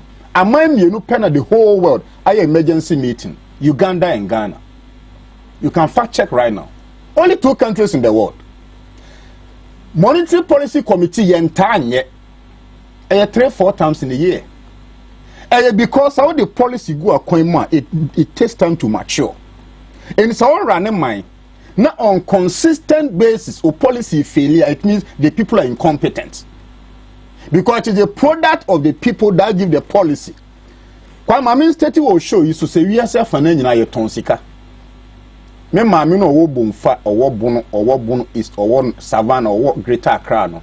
Ye tonsika said ye wo cutting toes na wo beton. Now, your tools care friends the financial market. Financial market, if you financial intermediaries, or more than say, Kwame when you sika buso, BOT ni sika. Sana tia dia, o SS fund na wu hia no. E was see between a beer, or bedina Kwame ni BOT in tem. So in the financial market, no, one, you were the bond market, you was stock market, and you were foreign exchange market. Sanya mamiensa we nyina buy na fairly, and I'll take them one after the other. Bond market. Oko bond market. Bond market say you are borrowing long term. na ade man MPP da so nkocha na NDC ne say purely no the MPP is property owning Democrats. Enti no mo ti dwade nhihye ya ase e de bokro no nti tekanafa. The kind of Ratan Sakran Obe finance minister, no, he was an investment banker. And Tinubu say, okay, maybe an investment banker. Say abayin here sika, na say US foreign trustee abaya. Maybe a quiet term dina for between the Owosika and the Onisika. And he has done that for some time, so he knew all the loopholes in the financial intermediation. At you, and son a kind of Ratan finance minister, no. Na djuma no ye e di chinchim amanfo sanye scan financial intermediation. And the government of Ghana needs money. Aban no akoba bi aye ton sika. And the US ni UK ni euro bond ne say ye sika na ye ton no ye mfa ma aban direct.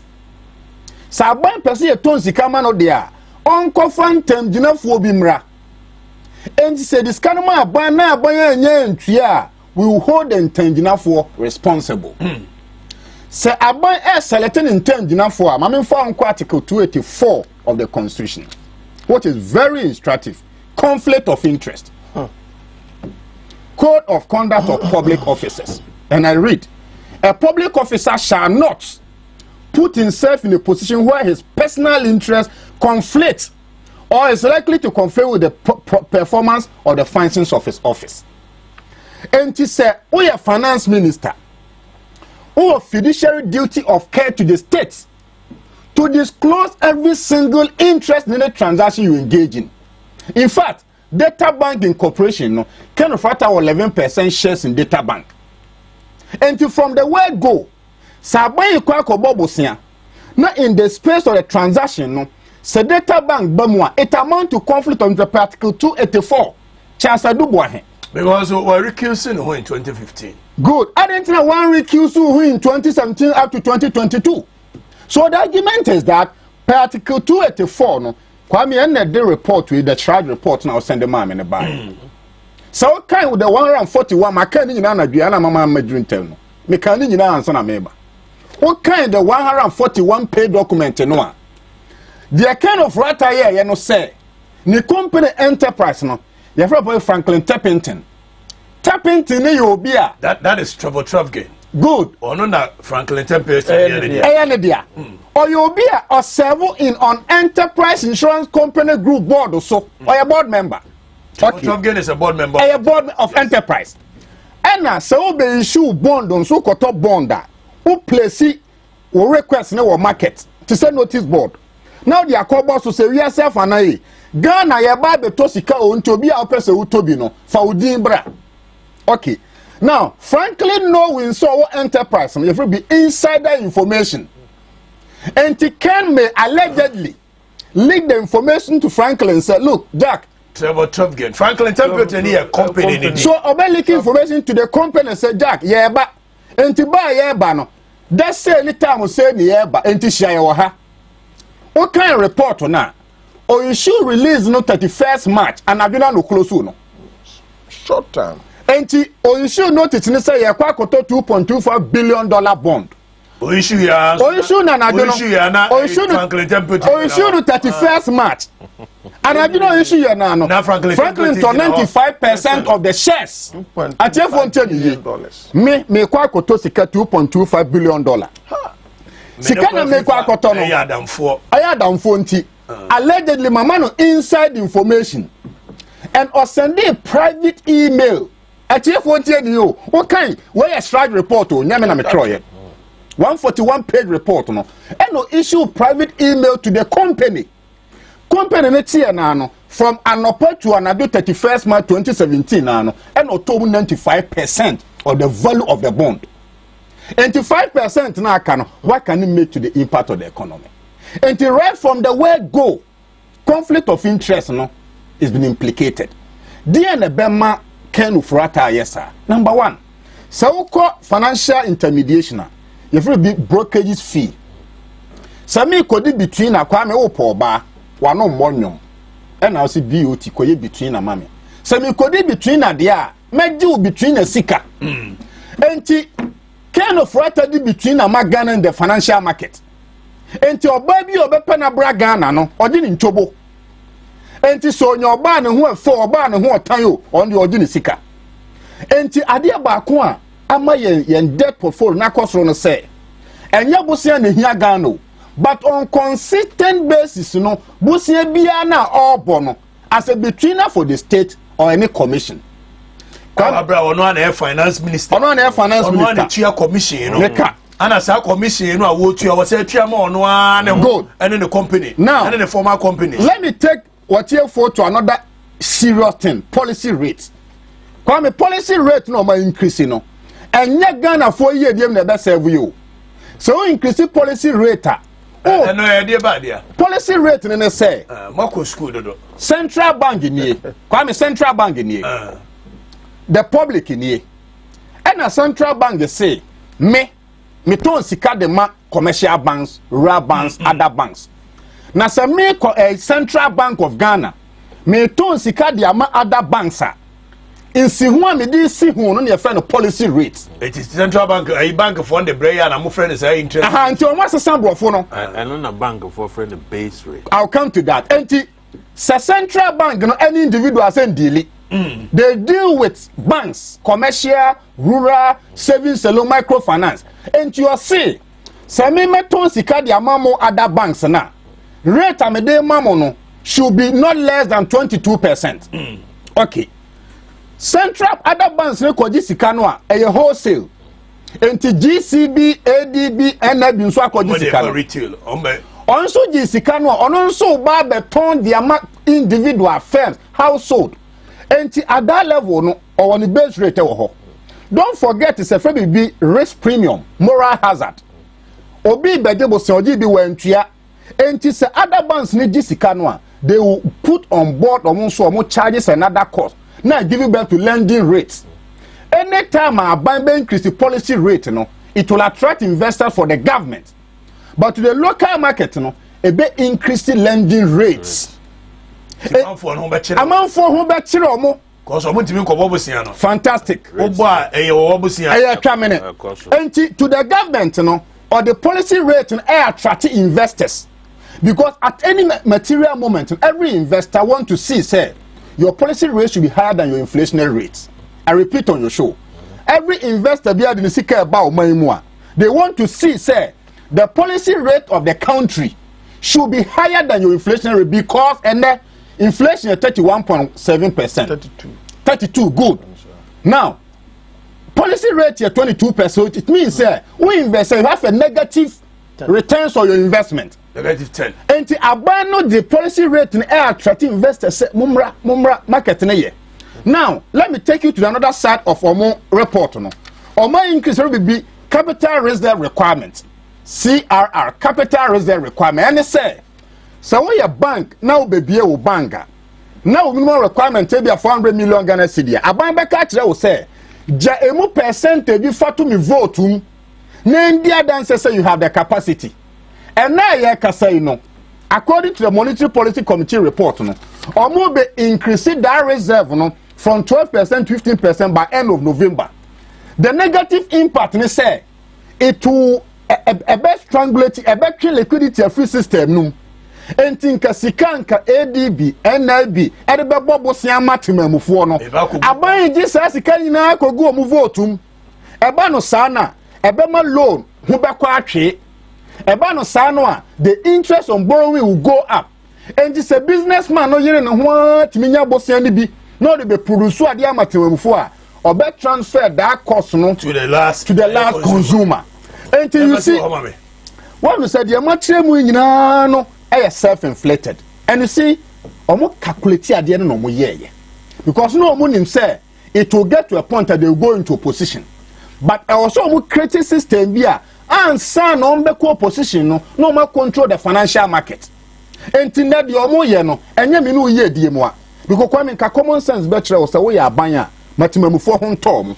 Enti obi abie ni bank gogu no. O we ye no say minimum requirement ne kura odi dwa no santimu 15% fa beto ha eba no sa no a obi owo bono owo ahafo owo techima ne hefa no gadeni ne pebosia you struggle On the flip side, oko international marketing so a wako je omo nan wo ho. No munika. Ho de ye kon. Ba bia ye koi no, it will take God to save the economy. Say ku for the senior me penny betimi asie bi. Hey, Lea. Yeah, me nua. 2 minutes na for me da beauty me brass. Asem ni nyina no aka. The woman say, "Yen chire mama fonti ase." Ken, we shareholder, ye frɛ bibi beneficial owner. Adwuma na wo ho no, ye wo ma omudi so mfa so. Di 11% wo no. Sa 2021 mfa so twitwi di omunya 1.16 billion Ghana cedis. Yes, wo no benya mu enterprise nyan. Obenya mu 111 million. Yes. I don't think you're not played that. Who retire as director, who resign as director, who is shareholder. First one so bad, you chairman shareholders no. And you're directors in your chairman. Director, you are just some guys are me director. I know me a shareholder now. Based on my director, Rural Bank. So that I don't know the just one more head. You want first one back. What walk around on a majority shareholder on one director. From the other say mobile enterprise insurance or more enterprise insurance your modia. As at today, companies bear 4. Yes. Your friend BB Prudential USA. One year for Bonifu into a mom who was a friend. Of course. Aha. Your friend company be Salam. Salam, second biggest insurance company in South Africa. Yes. One more and a year part of a year enterprise insurance. No more a year, I think 49% shares. Anna, North African a year huge insurance company be ever taught such shares in a free more. Prudential USA came and took over a year Salam shares So currently, Enterprise a year company limited a year part of a year group PLC one more I think 25%. Prudential a year 25%. Partners of a year Enterprise in Prudential USA Enterprise Company Limited. Enterprise Company Limited near partners of a year Enterprise Group, the group no. Yes. Anna, your friend be clear tight. One more company back on was 7%. So 7% to Prudential USA war a year 40%. Ya can in a year can get him pone a euphoria. So I was this no, I mean can't say Crawford way what did they mention? Omo ya Crawford. Ade baako omo de asie Ghana for. Omo company be a friend of VNA Ventures and Acquisition. Ventures say you report. I was charged report Ventures and Acquisition. Okay, good. Sa North Africa when we are beto we. When Salam says Clyde say when Clear Tide say when Kosa companies yi na chi na kohwe say what is the ownership structure there? The beneficial owners. It is our companies. Kosa companies na chi na kohwe the ownership structure there. It's here for Prudential USA. Yes. Young go help Prudential USA. Go to go. Omo dia What did they mention? They be a me baha. Kwa me can be beach them. Me say obi nim de. No asuan homa. No ni madwuma kura wo wom no. Na ose wo de bokro no. Suro no. Fa won se good. Ade ayeye na nyese nkrofo we wo nim ade papa omo be ya e de ahoto be brega na manyo. But when greed, when thievery, what you say, takes position at the high table, all prudence do what? They run to the sea. And the omunim adiana eno na man ye ya no. Esono se BOT bra into who say me kasa normally obi ti say na na do say no. Ya me shada money din sa. Cause no dey. What did I mention? I go me nim driving. And a BOT abeka kire me say Afrifa driving nye or branch here or nye or indicate or do red light and no atwam. Me dem Matthias because me nim driving. on the nuance was so Simpapani. Sana, the only man said, the alert. I just not just in why you almost say thumbs up. It is already duplication of invoices now. Over me to set digitization. The entire went to me at Nancy. I am hanging a more yes, I say. Style almost yellow, no more bar almost say. Ghana card. 1.3 billion. No much then say a DNA say. No mamba. SIM card registration. A DNA say. Passport also. By the time one man list. Oh, are you drivers? DVLE. And I DNA say. Wait. A DNA say. And yes, I will carry a group. Me asempa na me catch no. Sa numbers no ankasa ye yi adidie ni free mu no. One dey ho. The only man said didie. Eti na na do assistance na me ntwa no for the past 6 years. Say psychologically o pese o hwe na dwini mu pa hwe ba bi ogina. O te so obi o beach. Obi beach. Free fall. Yeah. Wura labadi beach. Who the setting of your brain. Free. Yes. You know for best 6 years. Because Momo alert news. Ban unia ba so be fufu. House helper no so be bopufi ho. Gardener no so be mow grass no. We so be into a beach. So Nanado is at the beach. He's at the beach. For the past 6 years we beach. Akwam, there is something instructing so I drink also. Or running man to say you're running a law firm. Lawyer waha and memana boy. So be a head of a managing partnership of a firm. Other lawyer be quite question say. Two could the case bape now than a portion Abranaa. And this I won't go deal. Maybe.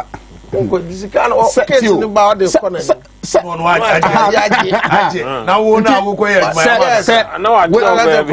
With my knowledge in economic management, you know. Now me heard in another year. A key said running a law firm. Yes. Inti ono te ho case number no akọ report to am now the case number actually no they say are more kind the guy is at the beach no me come on and see obi ntia se die ntia many akufuado me mpe na asemu and honestly me mpe na asemu se see ayeti and people are so surprised say now this was, and in fact he was somebody I looked up to me penas but se ayeti u penipa ba ko an hunye me hiwia se pa wonwa unim de started meti papa na nim say ana afia pokuya ebusa that time PDS nsem aba na yi na afia pokuya ebusa na say Mr President unua no mo ewia Ghana for PDS nsem say really say ana no achoke akonya no really how they doing that and afia pokuya ma 1 2 3 4 5 reasons in here. The Muyans were choking no easy. Really? They doing that? Then I'm not making any money. Then who is not making any money? He is not. I may come and mama who money. So I'm man. I want to make you also a loose talk up cacao. Yes. Or a scripted president. Yes. No, anybody who has gotten close or a loose talker. When he said, then I'm not making any money, I was like, wow. What did he say? Is it a game of making money? So in actual fact, other ones in any more year. Shikanaba. It when the surprise in any set Ninuano move yesika. But in a share, but or move yesika. Really PDS deal, no move. And yeah, me it will carry and son and I grenade banner also. I'm saying, that day me flew on me. I'm saying, Mrs. Akwam se vaka mo be kana kura. That day you flew why ye ko. Or more angasa they were shocked the man could make that statement. Yeah, that one. I was like, then I'm not making any money. I was like, okay, you've been making money. But when the PDS and they are everyone the man penasing be obesing neck. Now, I never console as I am in one say, penny dear, a kind of nyansa. O friend Kola will fear, we dean say, a dear no what. Messi me call man penny kufu fear. We drew a man penny kufu say, Again, what? Namso, Miraza Ode, Yamao, daily briefing as the former president. You said, I was as we did my plaster in cabinet TV. So, on my penny who formed a mono boo yena it was because he listened. When you go for the fail when you are a near on one gas and yet said the say or to beach. A near me, Nitimono on pepper nibiati. And then Crawford while around him and who said, this guy is sitting on a tall white horse. He's an egoistic leader. Egoistic leader. Yes. Guess what? Kwame Sefakai. We be boy or Mamekan. Kwame Sefakai beside the question say, Mr. President, let me ask you seemingly stupid a question. These were the words of Sefakai. So no be a deal common any panic say. As someone be beside a best say Jimmy question you, but that means I have some arguing over. That's what was it. Why do you okay? Mr. President, are you going to run for the next election? And are you hoping to win? Say Yan was actually why do you ask that? Let me hear.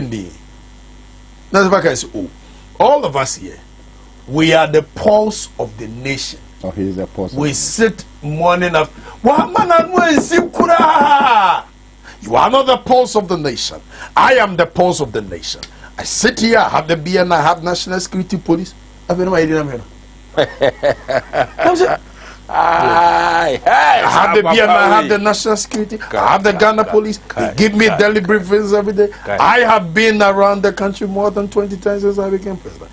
There's no idea that when you are president, you are isolated from. I am not isolated from them. I know everything that goes.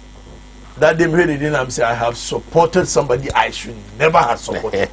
When you are Okatakyie, assembly nyina say, oh Ghana for be can sama, omampani ma ama kan say be say you free assembly. Where oka kwasi Ntechi one announce video. Tansem na manfo pi say na ya agudie, onya agudie o. Pani say bombo chichi, free nsu ase ba, nsu na ni, nsu agya be ka jo say den chama wuda nsu na se a. Menyi ni chin, bi woni na won nsu na se, woni hobi. Kwasi Ntechi say omampani nam na politics wato fie da pade nyina enti ohia pa dokro akofo do busua anu ti se abe president ohia sika ohia cash ohia l'argent enti ni hunya den o ba so to president o share the bottom just get $5 million get $5 million o ba to Ghana mampani the president so obaje what is it and the creative ministries be brain no. Like you rightly say, oh yeah, Tikanafa. What does it? And to be our tone of your Japan, why she pesicadi is a then a PDS coming here. Yeah. And to say some like was the Antajikan and no, Nayo. I regret supporting this. Say, idea. Forum Nana make at your beauty. A dear be a bar such a just say, ubit me at Nama. Now I pray and when your contract. Now I brew mujenia, no apebosi and ye. A drew say ye betray our car. Obeko ministry or one. No one could two, no one could three, no one could four. Confidentiality, dear. Oko fifth time one. Confidentiality. Ministry, dear, no ministry for no about you and chain. No match that will law firm be. Baby, I was a good na omontro letter mau against the ministry. No omo the ministry ni suro wo omo. Enti no se omo tro letter mau the bar. On sabeka osika. Udru wa na ebita so osika na yesa o 12 million Ghana cedis. So okay, ye betimi akọ. But ye beji mu 3. Say 3%. 3 million. 3 million. No, 3 million of 12 you're saying. 3 million of jobs about 25%. Yes. That is actually the percentage. Yes. Remember, Pebi, maybe say, maybe Pebi, Juma Joma time. Eh, Juma money pending, the Pabone from Bakuna Juma is here. Remember, Pebi, Juma Joma time. Ghana Deneka 47 million Ghana cedi. A besin there, or Muntria man, only be Muntria. For law firm for now, who can I say? So, Mbetia Manu, just for Mutimu 25%. Now, no, money or more a say law firm no anka fidelity for so baby Albeko near rebase in fidelity no atuaka na later o mo akoko ka no e dia be go account Kwame Kaise on Ushowe so. How they are institutionalizing.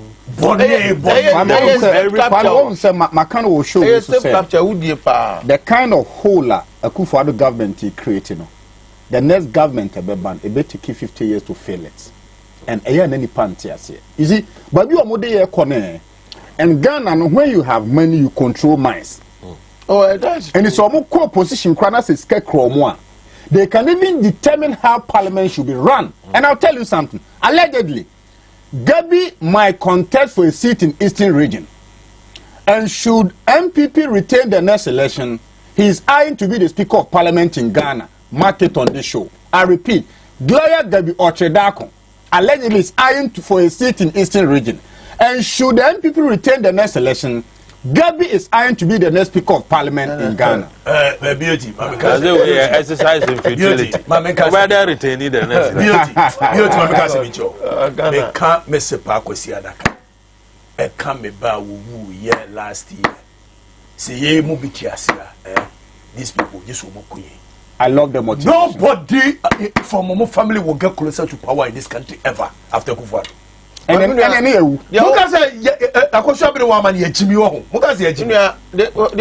if Kwame, by your own way, there are two ways to get to power. Yes. Put your people Kwame, hold on. There are two ways to get to power. Either you get there yourself or you put other people there. Beauty. Kwame Nketiano pay. And you see, it is not about who Mrs. Kufuor Ninu mu free to me who upon Chukwa be your mind in Mamioki. Yankobra Solak Yankobra. Medas Mamentia etie for near her for enyina ebiemo. Prostate enlargement cause sankasa na kofa by miensa. Edin kan any nyini nenam has got to do with age. Okatakyie, I'm here to see akronya 19 years. Awanya prostate enlargement do bone bia kranya no. Ukaso wonko tua kra na enya de beyi. Adentia ye nyini a ye prostate no propose say bet me I enlarge ekosro. Ye hwe biochemistry involved. Okatakyie so averagely a member age bracket between 30 to 40. Na empasogro ye na ye no muhia na say ne adofo muhia no. Ango kranka twice a week and 3 times a week. Remember they say by time you 40 enko 50 no na ko once a week. And I say what could you tell to opad na ko be twice a week. 50 60 na ko be once a week and now 1 in 2 weeks. Pension na ko once a month and now 1 in 3 months. How problem ne wono. Prostate gland one ye insufita na a fast sperm cell and a spermatozoa no ma odware wo mu every bema hokọ ba ho manyinsema abraware fo ahia eti ye nyini na yentimi ye de mu nhia ntentem no na ye nsuo betata ho no na ye nyusu no na so de nsuo atai barra na nkure mache o so wetaya na agene e mu na yetro yinka mo na ne yisi twitwia nkure ni mo sa chemical instability na cause no e na ma prostate di ka enlarge with age betu Ghana for men nyina afo se bema no odo no wa ye ohwade a ma ni mieja more na ye bieja no na professor say ye posted be enlarge so ekofom mo ma ye ntede san say serikita tototum si apa wo oba no na se besi ho pe. Number 2 eye fruit and vegetables like open rich say nke de kan diet or salad I see ye nya time onwe Ghana for me ma say ye nya time enwe e dey na make fresh tomatoes, carrots, grapes, watermelon and kemu kokon no ye mfa kan diet no adenti na ye see hia lycopene ye cause science ma ye see for pigmentation and ma fruit and vegetables ye kokon na a antioxidant in property ye nchemu tiawa antioxidant at say tiawa fancy arresting you ha na the police na begu ha so run so Okatakyie a on one red card wonko it can tokwa ba or begin tokwa na kom look at the here program no on your friend antioxidant na say you got so mob free radicals. Now, so lycopene no ye lycopene ka ho asem no prostate gland here no as antioxidant wo no ade be cause sudden change enlargement bia no ono be say antokwa na akwawu na prostate gland na enya ni chadi mo yen so se nya time enyi eti me busa so Okatakyie for the past 1 week ni and all the watermelon e bi on timi kan kire me fresh tomatoes wo nya time e bia onions ya slices so wo nya time awe eti basa adeketo bi kan prostate si ake hwe no enlarge bu ha na wote so adan oni obi obon ho ba bia. Number 3 eye enam amu kokon ye fe no red meat no the prostate gland se mempe yeso se no ne be we ma me repeat fan some you so Okatakyie mentime nya time anwenam kodam nyi chop money papa na yi say ma ware manyini yeso didi awe nam it is say mesome ko choba ese me fofo be 5 Ghana na menya ponche na me mentimi anwe na age 6 no menya no bia be no be 20 Ghana me wi a me kon do pa na ntwinam na chi kasa na chi ama ya da ho menya ta manwe menya no be ka ho Bria massage odwanam media ka ho enti one eba prostate na enama ya de ompede munye kokon eno ade ya kokon ye fe de myoglobin eno de prostate na se ompe and negate the effect of the lycopene enti ye di sa enema red bit ne kosoro no na afa ye ti lycopene ka na wo mo ho de so no na afa tendency prostate na enlarge na e kosoro enti ka ye nyine no advice ne se ye reduce red meat no ne fa white meat inshallah meka white meat na meka nsumunam 1,000 monkonom ensesawanom snails enwanom nkotono simonum geishanom yewie yeso wie na people buy even crap mamas na your rabbit adanko I described as white meat what the kind diet we boa and afa ntakramwa chicken nom yemfanka diet ho na impo me kaka say ade am pepa ye prekontwere ha na so de bayi nantwi na mamu kokon ma globin wo soro pa no wo de wi prekontwere and normal globin so fa cow meat na se na yetena and e be 2 now it's a white meat in the it you describe pork as the other white meat. Yes, or normal globin no form. So by upon chinam there. Fire me pre control na men kajengu. Na men peka currency hon. E boa me pa. Na we fancy education a mantem. O prostate no enlarge symptoms no e be mo ho no e mako sa enan. Number 1, almost the ease with which our Johnson. Yes, said the ahoden no a yade Johnson collaborate mu no en collaborate no atimi to the same na mo okay obi bakata che fawo ho to form ye be su je sia sa na esen keye ba na nso won so wo yade na Johnson na e dribble as o ma baba say I can't go far na na mo ho sa na egu box ma e bo nkai so prostate no e na jota ba ho e na biem e ka first nka wo Johnson me ma Johnson de ho ka sha se free team e ma de minim na abia beti ha na agye fie mfim ha na begu ya yase na ye na last one na de pew na why your form ba da na nse wo de no Johnson agye se wo kyen ye ansa na pipe na bia e bon kai so prostate no kwese makaba ho e bia wonya diabetic na e kan so nisi chilade e so Johnson more than 3 times ansa na ade akia e bo won kai on say ye no me am sorry no munsu anadwo no kai 3 hours interval and that's 2 hours interval for say me that 10 p.m. 12 Johnson bako plus 2 a.m. plus 2 4 a.m. Johnson adiasa bomo amon sorry enyo munsuo no de kai 2 hours tika me Johnson for say 10 no plus 3 a1 plus 3 4 adiachi ba woni onya diabetic o Johnson more than 3 times ansa na adiachi e bon kai so prostate no munsuo bebre also me to ensuo de me no papa oh that's right etimitimi sorry Johnson ba e ma be check ni o manu prostate no enlarge mo enka ho akire pa mo na biamo se Okatakyie wo Johnson o fili se ebia kem eso sakoprumo it bathroom no enka ka de bathroom e shemo no o so be card with pampan no bas darling how are you I'm coming just a minute kingdom 30 seconds bia Okatakyie Johnson e bo nkai na every education ya mantam solution ho ye fa the Prostafet capsules e PROSTA prosta na the fit ade an ho oden Prostafet capsules your body man say Johnson boko ade ta make am Prostafet se betimi aboa a solve sa problem way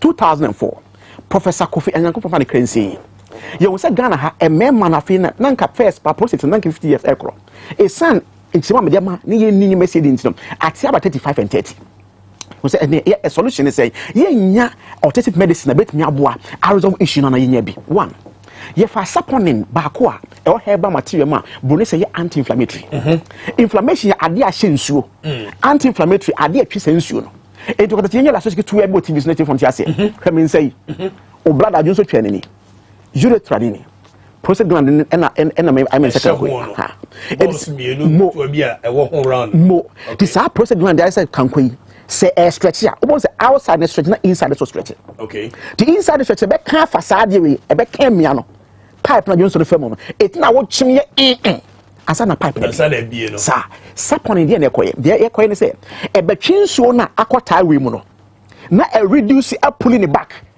say be ya na pulling it back see apa akona e kan mia no e be jae ama we hu ato no ama Johnson aba afie fa katitantu entum it is when your symptoms be you so prostate animal in vivo studies here no as in here test inside living host no here test ni you say a period of 8 weeks obi an prostate action su e symptoms no e betwe odi owi onko obiga say your PSA need the test or the scan obi a one san after 8 weeks what be back to normal e dey ma no ye wi enwie ye say who say animal trials na here no me ma na dey no you say money be ho no ma you dey try na bra we no eje ho no pipe na sense kemia chenti no eno ntuma fa ne pemie eti pe kumarin ba ko a eno so fe no autodilator any bioactive compounds that work prostate capsules mu ye ba ne say ade we ne ebeso bonku ni fa na pipe we no aforce ebie ama Johnson esane what the entire Johnson be come and say oh say yeah so physics quite physics but okay abstract so no abi unya onya oh say so the so go polytank mu che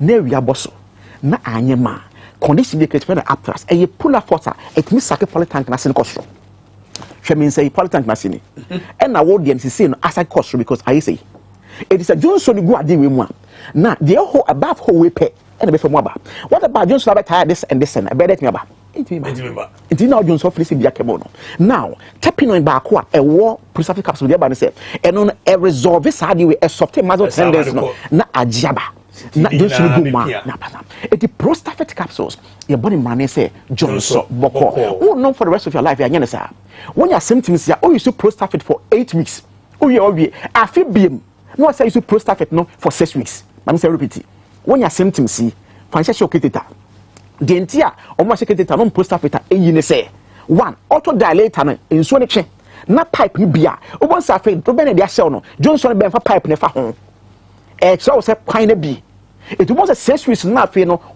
Johnson be pipe no eyi na catheter na eden e for dia ma wo unya prostate capsules sa catheter ni yi ama ho dia to prostate capsules afibia no 6 weeks fan say me o dey o prostate enlarge o bo ho ba e dey say no what 35 echo 40 gra and then you use prostate 6 weeks o we afibiem no say you 6 weeks to ensure say enlarge impo dem say be droben atum ya pa ye pia so na nko ne mo je pra ho a na ya no pentia me telephone number sin ye fancy e be Fredok telephone number doc what am for telephone number me that's pa me MTN no e 0245 0245 61 60 28 0245 61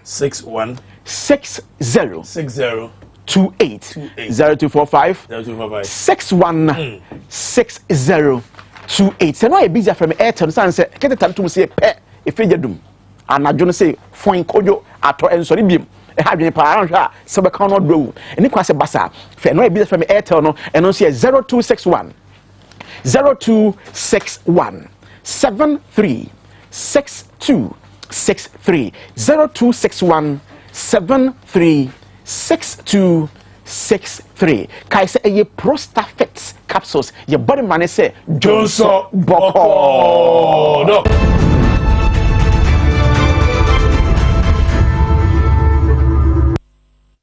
Meda says so to pay capsules anointing member wa chiri bramo wa jonku usisi utie pa wo akọ to pay ebetu upay so like me chane said the doctor kai no ebema aba no hehe no he aye kama be man so ebesiesie o fine esiesie o we zip man capsules in be mantini aba ho na panyan obo a watede o betide yira prostate capsules so be mo ajonso boko Fred Dr. Solomon 0245 61 60 28. Yamra back to the studio now wrap it up 3 minutes. Like I'm sure same through so. Yeah, me nua, yeah call. Any other matters? Nsam dey bi wo ho. Some pa now see yeah call. Nti yam pesa wo kwa akokeka akokọ onza akokọ a wa plan fofra na ni abra akokọ buru ana oba na fe udwane 3 minutes na so ya meka ne se be gina kwase entertain so o so mampani ye de o hia sika kakra bi o ifie japade nyina nti omo gina ne so ti na busuafo aya obisa se ye hu bi da no omo nyina wo fie o so da se mpada nsu a na je se ifie kama nti na ade ne gusu e ba japade atunto nyina no ye recover but on the most serious note no the best say Ghana for me nyina nkasa me camera de no amen film na me nkasa de aircon si nyina ya ansore ankasa ɔman no bɛdu baabi no ɛbɛyɛ efia konya monarchical state said the Libya near the year no it's so serious and then abasa say ɔman yɛ wɔ beauty can constitutional conflict of interest ɛyɛ so clear say finance minister akyi no dware no akyikyire no dware no there is patent and perceive ni mienu nya akyi no perceive problem into that akyi no and the patent or the actual ones watch no and this shouldn't be there ɛhɔ no wɔ no kora no constitution no kora yi ne dada that's what wɔn no akɔka efi sɛ ɔyɛ adwuma ebu ama ne tikanefa what I say tikanefa o master the wisdom summit na ɛsɛ ɛkɔfa feed kwame wrap up ne krakra em say ye bill no so no na university for call answer nsɛm yi kakra wɔ so ɔmo misbehavior ne normal ɛkɔ so hɔ very simple school no say there is no positive motivation for Ghanaian tertiary students enti sebita frache ayensemfo na omobedi because university yi omo ba be wie no the work training ne say either say o papa ni mobi anaze ofre busua bi mo anaze sika da ho a ye di kotua bribe apa adwuma ma no enti na namontuo wo school num ho no emfa ne daache ho wo baabia. It is the mind of the Ghanaian tertiary students today. Enunti na obeye no ama basa obeye di obeye na alumni no so me pese me ne mokasa ene instead say mo beye mentoring programs, internship programs. Ede nkwala yi a promote sa de ne de o ma hihye mu house they are in school say na beye o mbe wie school no o mbe hu baabia o mo kwa akoye adwuma no monye no o mo aye sei ubohu se vandals for old men no omo be sori agina no omo akoye sei no omo aka sei na baby the powers that be baby omo tete atumi wo ho ni na no omo de aka abom no omo de abetwa age nkola ya sebita frache na enye so omo ye no omo nye. We need to be involved in mentorship programs. We need to connect the kids to internships. We need to help them program their lives. Akolani nimse akolani nimse engineering ya me ye se me ye me no ma ye third year menya internship wa ha second year menya internship wa ha kyerese se me wie 4th year no a me ba graduation e betumi retain me na menya experience work experience bi ojimi a obehwe ye enti eno enkoto ho kwame the last point me pese me 30 seconds me last point me pese me ye ne se over 13 billion kaya yakoboya o tete dia omo kobo obosia na nkasa dia begu ho list of normal omo disika na ye ya emu 30% dia ye nyanhuni efa he ye hunu ba bi efa kwa MTN for advert oba na sika no ewe he emu 30% dia ye nyanhuni be o keka no amani na bomukura you will be somewhere around $9 billion o te dia meche na se na $4 billion na kan ana no na modigu reserve no artificially. Better say beauty. Economic problem. Why better say beauty? Kwame, quote too quick from the media review budgets. Page 10 or 26, paragraph 38. It reads, and I quote: "Revision to 2022 macroeconomic framework." Mr. Speaker, as I've already indicated, the macroeconomic environment has significantly changed, prompting the revision of the macroeconomic framework. Blah blah blah. Now, I dare you instructive, and so say. They project the same money will grow by 5.8 for this year. By their own incompetence, it's growing up by 3.7%. Are they a sign here? They say inflation is very key, mommy, as an economist. At the beginning of the year, no, inflation was around 8%. As we speak today, in their own projection, no, almost inflation emerald 28.5%. And that's how calculated the actual inflation of Ghana, and I'm almost 60%. In fact, the 31.7% is for just for the cameras. But the market now calculated the real inflation is around 61%. And are they a sign here our international reserve? Kwame, our international reserve and a Chelsea holding. Now, they also who say the data bank action or money seeker are making profit and the nation is being poorer. Madam Anusino, are there back a bit my Ghana my way? Yabba betna ha kasa, yabe di betumi. But it was said December 7, 2024 should be a communal labor of change. The second independence. Sir, we media person, we nana, we students, we graduate. The no proper requirement for the communal, because you see, sir, communal labor we are ma kwame. Akufuado any that Chinsakawa mafia with the MPP fraternity, no, they will send Ghana back to the year 1957. They will send Ghana back to the year 1957. Where beauty in somewhere wakaya. Funny enough, me huno picture bia. I think a year Hobsina Doye, any a year a co-Vincent, a co a year MPP office or Muchaya na radie. For picture no ehade na pay attention to sa papa your why jebi dankwa kwa me picture no pay attention to now we are making asem bi akiro.